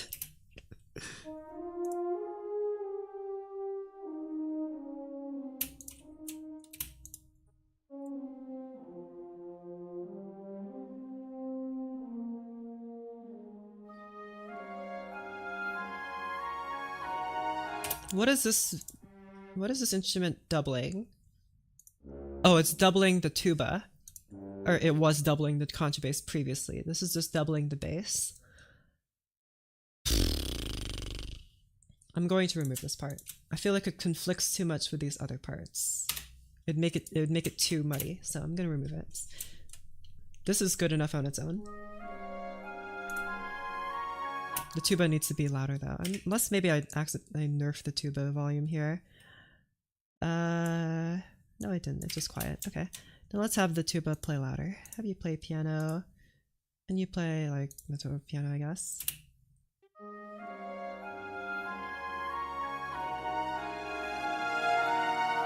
Oh wait. Uses MuseScore. Most people I follow use FL Studio or Ableton. I see. When I was getting started with writing music, I used an iPad to write music. This is like when I wrote electronic music. When I watched a bunch of anime, so like their soundtrack usually has electronic instruments. I listened to dubstep, so that had a lot of electronic instruments. And slowly, as I began listening to music with more acoustic instruments, but like, still had electronic parts like pop music, I was really into 21 Pilots. I like their sound, and I still do. Of course, it's like I just grew out of them, but I still like their music. So like I listen to a lot of 21 Pilots music and other alternative music. And before I got into like hard rock music, but before then I listened to a lot of electronic music, and I made stuff using GarageBand on my iPad, and then I used GarageBand on my laptop. And then after that, I never really moved to FL Studio or Ableton or anything more professional or Logic Pro or anything, because I started doing this instead, so I never really felt the reason to do that. Don't use giant slur markings to signal phrases and how to play like half the words. I feel like reiterating legato is far better. Yeah, that's something I had to learn. I did used to have big slurs, because in piano music you have big slurs that tell you the phrase marks, but that's not how the piano is not every instrument. So I did have to just learn that through mostly people criticizing me for it, but it's a very fair criticism. So let's mark legato here for euphonium too. And euphonium comes back here, not to play melodies, so I'll write normal here. If I did a dubstep thing, I'd have to listen to dubstep again. And not like I'm opposed to that, but that means I would have to do it. Use MuseScore on occasion if having a friend record a part for me. Oh, to like show them what you want. Nice. I haven't had anyone play my music before, so... And even if I did, I'd have to ask so many people to do it. I was thinking, like, I was looking into commissioning, like, maybe like a chamber group to play my music. It's weirdly difficult. I think it'd be easier to find an orchestra to commission to play your music. For some reason, it's weirdly difficult to find a chamber group to commission to play your music. Not just like a chamber group to play music at a wedding or something, because that's probably what they get hired to do most of the time, is to play at gigs. But like just to play music that is your music and have like an HD recording sent to you, you'd probably have to hire session musicians separately instead of hiring a whole chamber group. But of course, if you hire a whole chamber group, they'd be more coherent just because they play together so often, right? And so the VTuber Symphony is taking commissions. Nice. Dubstep is one of the most difficult genres to make. Yeah, make no mistake. Me at like 14 years old making dubstep was not particularly intricate dubstep. It was just like dubstep samples and some dubstep sounding synths. I guess dubstep sounding synths, they're just synths. But that kind of stuff. It was mostly samples, but I guess dubstep is also mostly samples just put through bajillions of effects. Enjoying a dubstep composition stream. Yeah, I go from my classical music to dubstep. Bro, that would be crazy. Like vaporwave. Yeah. I like Wii music. Whatever the heck Wii music's got going, and that's why I'm still on Windows Vista. I just like the aesthetic of like the late 90s, early 2000s, mostly early 2000s kind of technology. That's my favorite. I was thinking of getting one of those Unicomp IBM Model M keyboards because they sound so good and are so retro and are so awesome. Robert Moog really encapsulated us into electronic music. Classical dubstep. Yeah, those quote unquote dubstep remixes of classical music, always they're so dumb. They're never good. I feel like I could do a much better classical dubstep. Have like dubstep play with like intricate counterpoint and have like bajillions of modulations. You'll have two different kinds of modulations: ring modulation and key modulation. All right, and it'd be so advanced. Like pineapple and pizza, yeah, but the thing is I actually like pineapple and pizza. It'd be awesome. And if you don't like pineapple and pizza, I don't really care, because I don't know, whatever. That's fine. It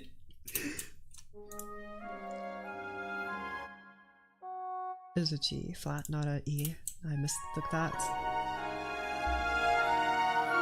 Oh yeah, this bassoon here isn't really doing a whole lot. It's just kind of sneaking in with all these other brass instruments and kind of getting buried under everything. So I think I'll move you here and you here. I know this kind of goes against what I said, having these guys be in close harmony. Oh wait, you're just doubling what this guy's playing. Get out of here.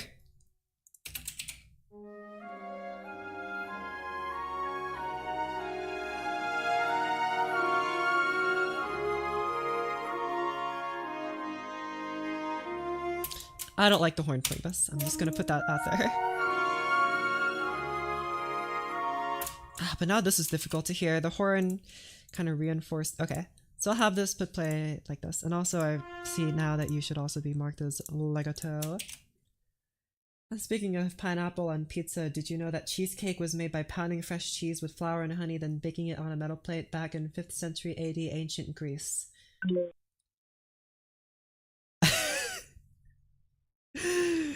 Wow, okay. This is like going to be super duper unrelated, but me and my buddy Matthew were thinking about making a cooking game. This is super unrelated, like completely not related to classical music. But since we're both kind of programming nerds, we were thinking like, what if we made a cooking game where you can make whatever you want, you know, how to basic style. Not, you know, like cooking simulator games are always like, make a steak with, or make a fish fillet and do it this way and follow the ingredients. No, I don't want that. I want a cooking game where I can do literally anything and have it create some wild machinations. If you want to stuff like a whole steak inside of a loaf of bread and then put honey on top and serve it with apples as your garnish and dip the whole thing in applesauce and then take the whole thing and deep fry it, I think you should be able to do that. And I want a cooking game where I do something so ridiculous as that. And I think there's potential here to make a game like that. And then we were also thinking like we could have super like absolutely insane definitions of like food, like, you know, is a hot dog a sandwich, is a cereal soup? No, we're going to expand that. We're going to make the definitions super obtuse and really dumb so that when you make your food machinations, they will have a label on them depending on what you put in it, and your label will be super duper long. So like, and then the goal of the game will be something like, make an item that's like a crunchy sandwich that is also deep fried, something like that, something super ridiculous, so that you have like food prompts, you know, and you're just encouraged to make the most outlandish kind of dishes possible. I think that could be a very fun game. It's like abstract art but with food. I feel like that'd be very epic. You're closing? No. I just had to explain that thing.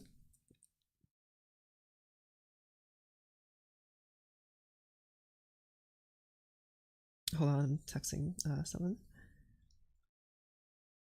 Okie dokie. I think a hot dog is a taco. It basically is. They're basically the same thing.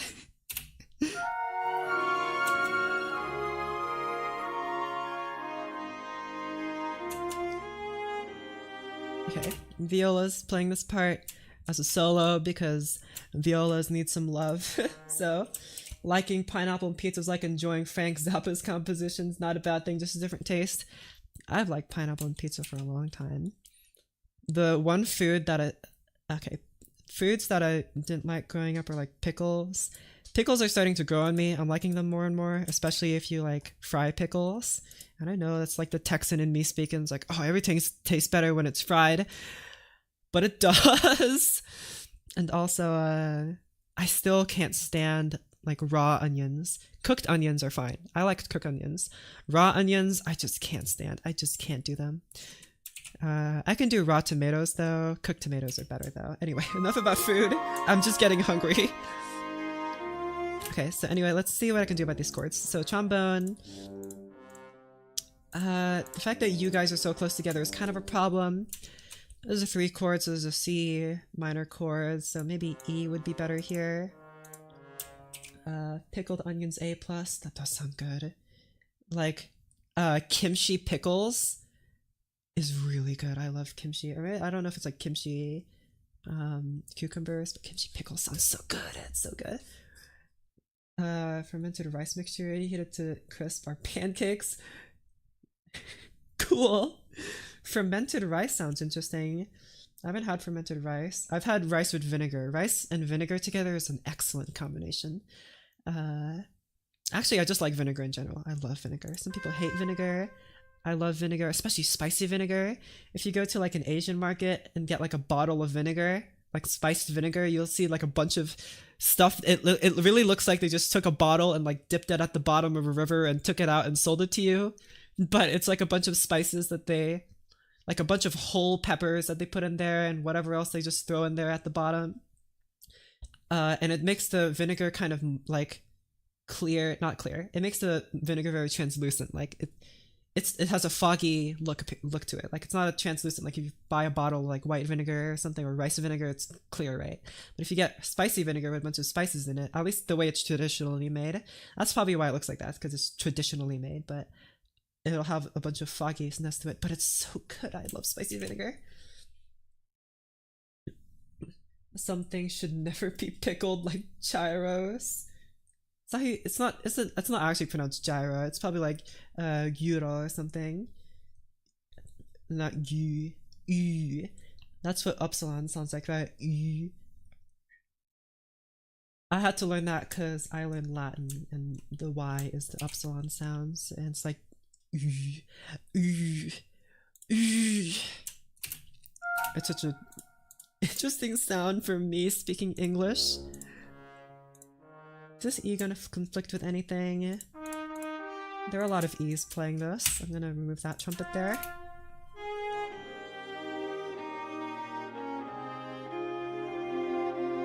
Is it a hot dog or a taco? Why not both? Why not both? Is a taco a gyro? I don't know. We had like different food definitions. Anyway.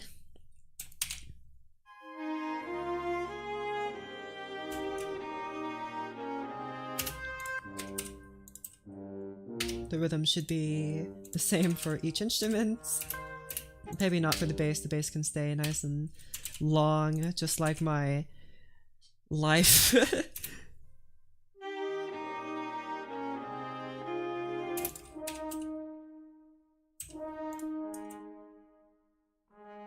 Again, add some rhythm here.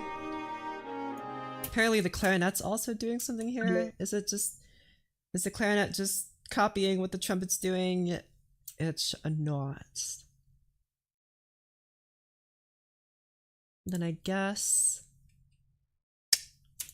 I mean, what the heck? What am I saying? I have 2 trumpets, so I'm like, oh no, whatever am I gonna do? I have too many instruments here. Like, ah, man, I really want to get rid of this clarinet part and add it to the brass, but where in the world am I supposed to do that? Trumpet!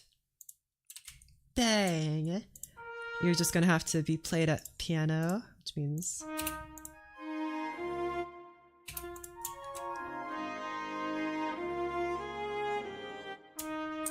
do like that, that's better.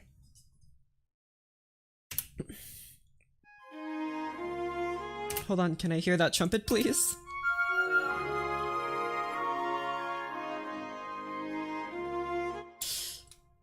I think to compensate for this thing dying off, we'd have to have the horn play. It sounds really dumb to have it die off like that though. Maybe instead we can move this to first trombone and then put this on second trumpet so that the trumpet has some air to have to let this note ring out. Sorry. I want there to not, I want the trumpet to not just decrescendo into piano because I want to give the trumpet room to let this E flat note ring out. There, that's what I wanted to say. Okay, goodness.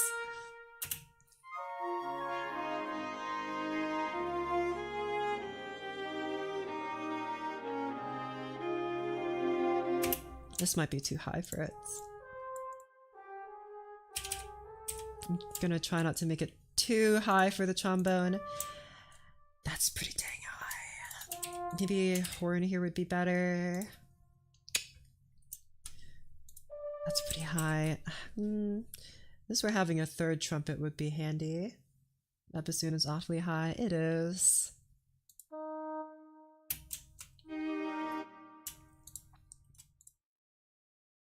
This might be better.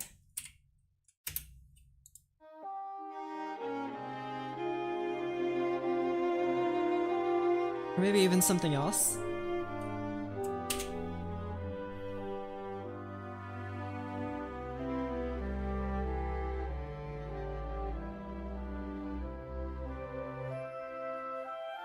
Love the English horn. Yeah, it's very English and definitely a horn and also definitely English. That's how naming works. Right, guys? Okay. Checking my voice leading here. This is abysmal, but there's not really much I can do about this. And this trombone is also awfully high. But what am I supposed to do about that? Because again, like I said, I want this trumpet note to ring out. But if I give this to horn, it's awfully high for the horn. Trombone, it's slightly more acceptable, but I think it's gonna lose its fullness a lot quicker. We really have to let that note rip. Yeah, because having this be played at a piano volume is probably not feasible.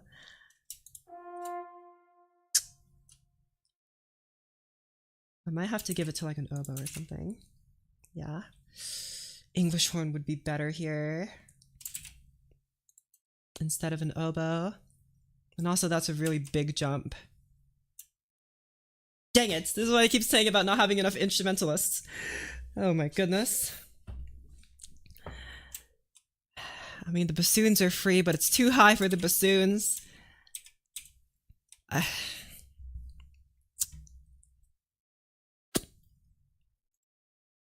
It be like that. It do be like that.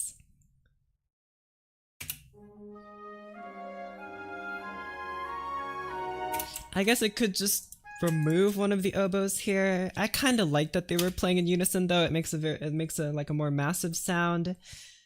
But I guess I could just do this.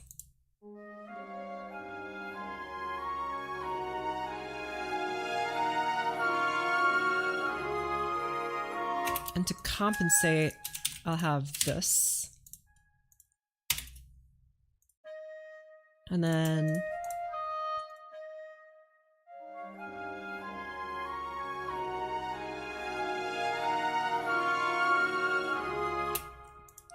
I fear that putting forte here would make the clarinet shine too much. Yeah. Because clarinet in its higher register sounds very similar to an oboe in its higher register. So maybe this would be better.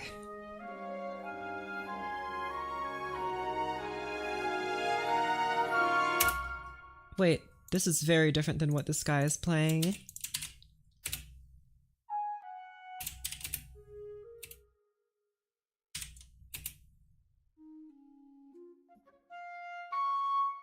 Oh wait, you're playing with your no.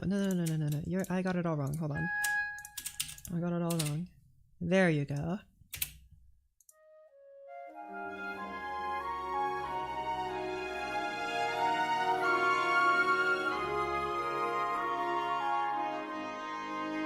See what I mean about the clarinet standing out a little bit too much? Might be better just to raise you to a nice, modest mezzo forte and then back down to a piano. Wait, thank you.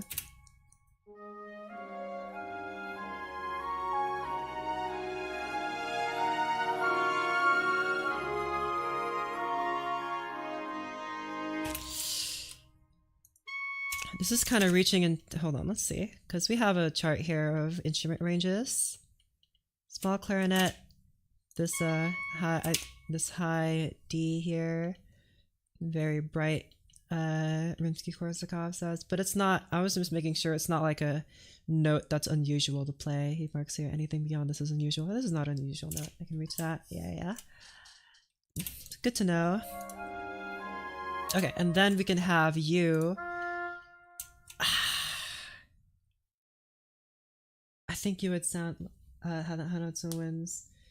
Do a little run up to that notes.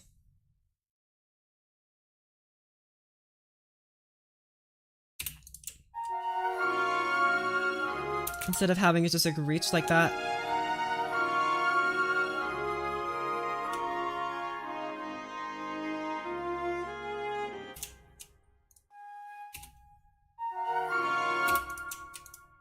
I'll do that on the harmony, not on the main melody, but I'll do it on the harmony maybe.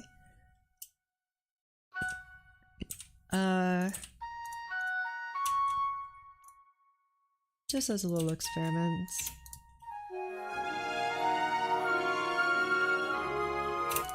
Okay, well it's a little hard to hear.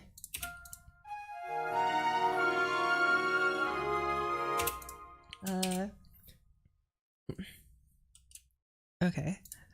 Actually, there is one thing I want to bring up, and it has to do with this piece. Let me just find it here. My projects. It's called this. Okay. This is what it was going to be my restart of this project. And I did a little experiment here with this beginning section. Here, you can see it's mostly empty. But here what I did is that it started with English horn, went to oboe, and then like transitioned to flutes.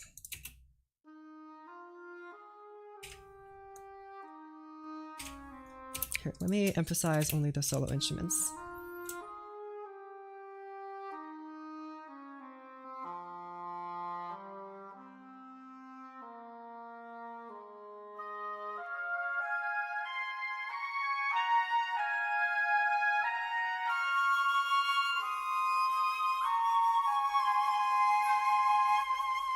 See how like sneakily turns from English horn sound to oboe sound to flute sound? And this clarinet is like the missing link. It plays like 5 notes. It actually plays 4 notes, but it like does that to like link together these two. I was thinking of doing something like that here instead, because this was the new version. So I think I might try that now. But of course, I'm using 3 oboes here. That's a lot of oboes. You know what? I feel like I deserve this. Welcome to the club, 3rd oboe. We sorely missed you. In fact, I actually needed you a long time ago, but only now do I feel like I am going to put you in here. So I'm going to try this. In fact, maybe I'll just copy this over here.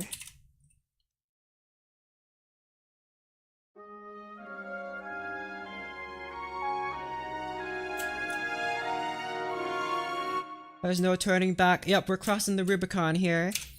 And we're making it real good. Awesome.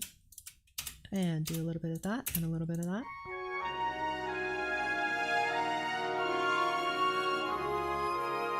Okay, these flutes are kind of quiet. I'm gonna raise at least the volume of the higher one.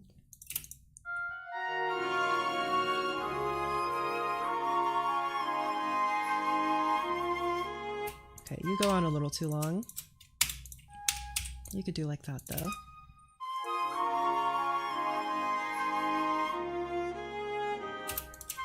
I guess this might be better if we did like, not mezzo, did like that, did like a decrescendo here. And then same thing for you. Not that. Opposite of that. They look the same, but they're in different places and do different things. Here, these are just for decrescendo. I'm putting these dynamics in so MuseScore knows what to decrescendo to instead of just decrescendoing to nothing. But I'm hiding them so in the published score they don't appear because the musicians themselves would know to just decrescendo it into nothing. MuseScore doesn't know that by default though because it's computers and computers need to be told what to do. So we're going to do it like that. And then I guess the same jazz over here.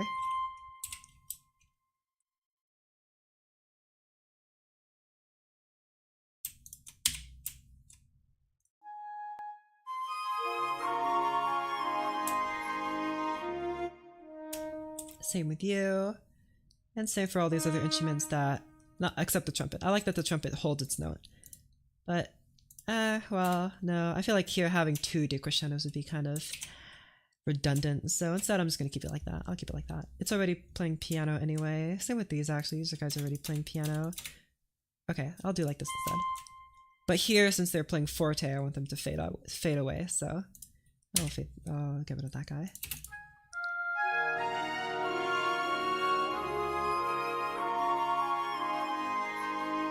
I feel like this clarinet needs to continue on because with all the instruments that are playing, it needs a bit of help. But maybe not in forte volume.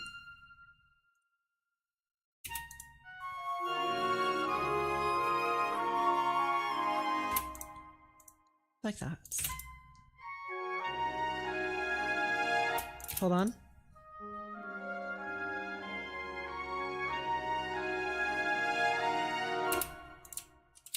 Have you fade in a bit better.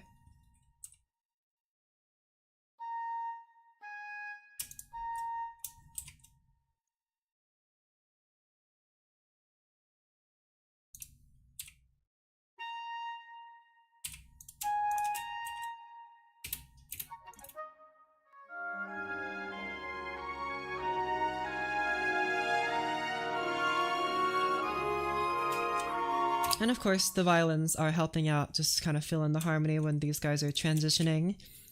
Make sure to support your instruments when they're transitioning.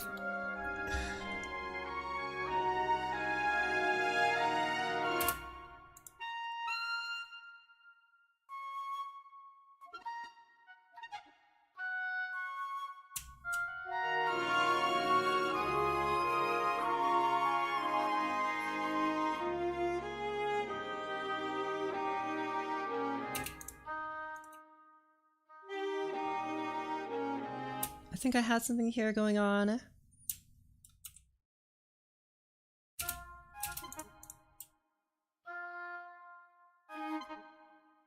It was some note playing here. I forgot what it was, but oh well. 2. You probably move to F.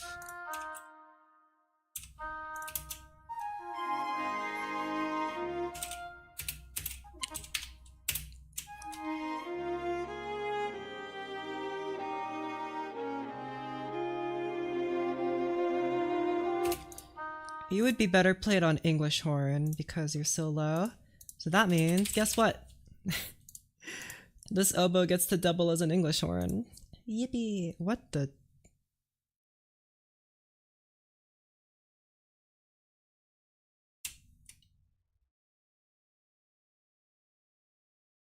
Okay. I mean, I guess it makes sense, yeah, because there's a transposing instrument. It's just in concert pitch, so it's a little weird, but if it was not in concert pitch, it would make more sense. Okay. I feel like the third oboe player might hate me for doubling on an English horn, but 2 English horns is what I need, baby. Because I don't have another trumpet or trombone, so this resolves that problem. Here, I'll have you play the whole time. You're not... I mean, not giving these guys a place to breathe is a little weird. I was like, but like reading through Holst's scores, he doesn't really do the same either, so... I don't know. I'll think about that.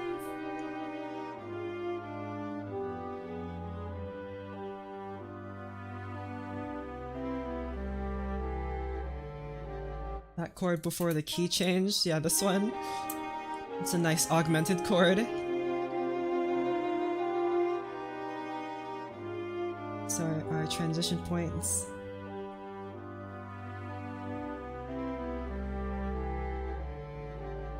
Why is this bass clarinet so hard to hear?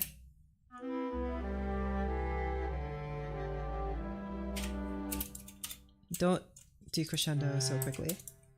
Decrescendo here. And decrescendo to something less extreme, like mezzo forte. Hide that.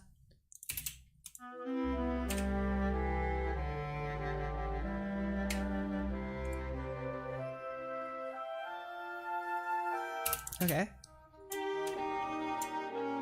Okay. I really want to continue this. It's 12:30. I really need to go to bed. So that's just going to be the end of it for today. But I will get back to this tomorrow because I'm actually having a lot of fun. But again, I need to go to bed. So I'll see y'all probably tomorrow if I'm not busy. Goodbye. See you later. Make sure to subscribe and join the Discord and eat your vegetables and brush your teeth and take your vitamins. All right, bye-bye.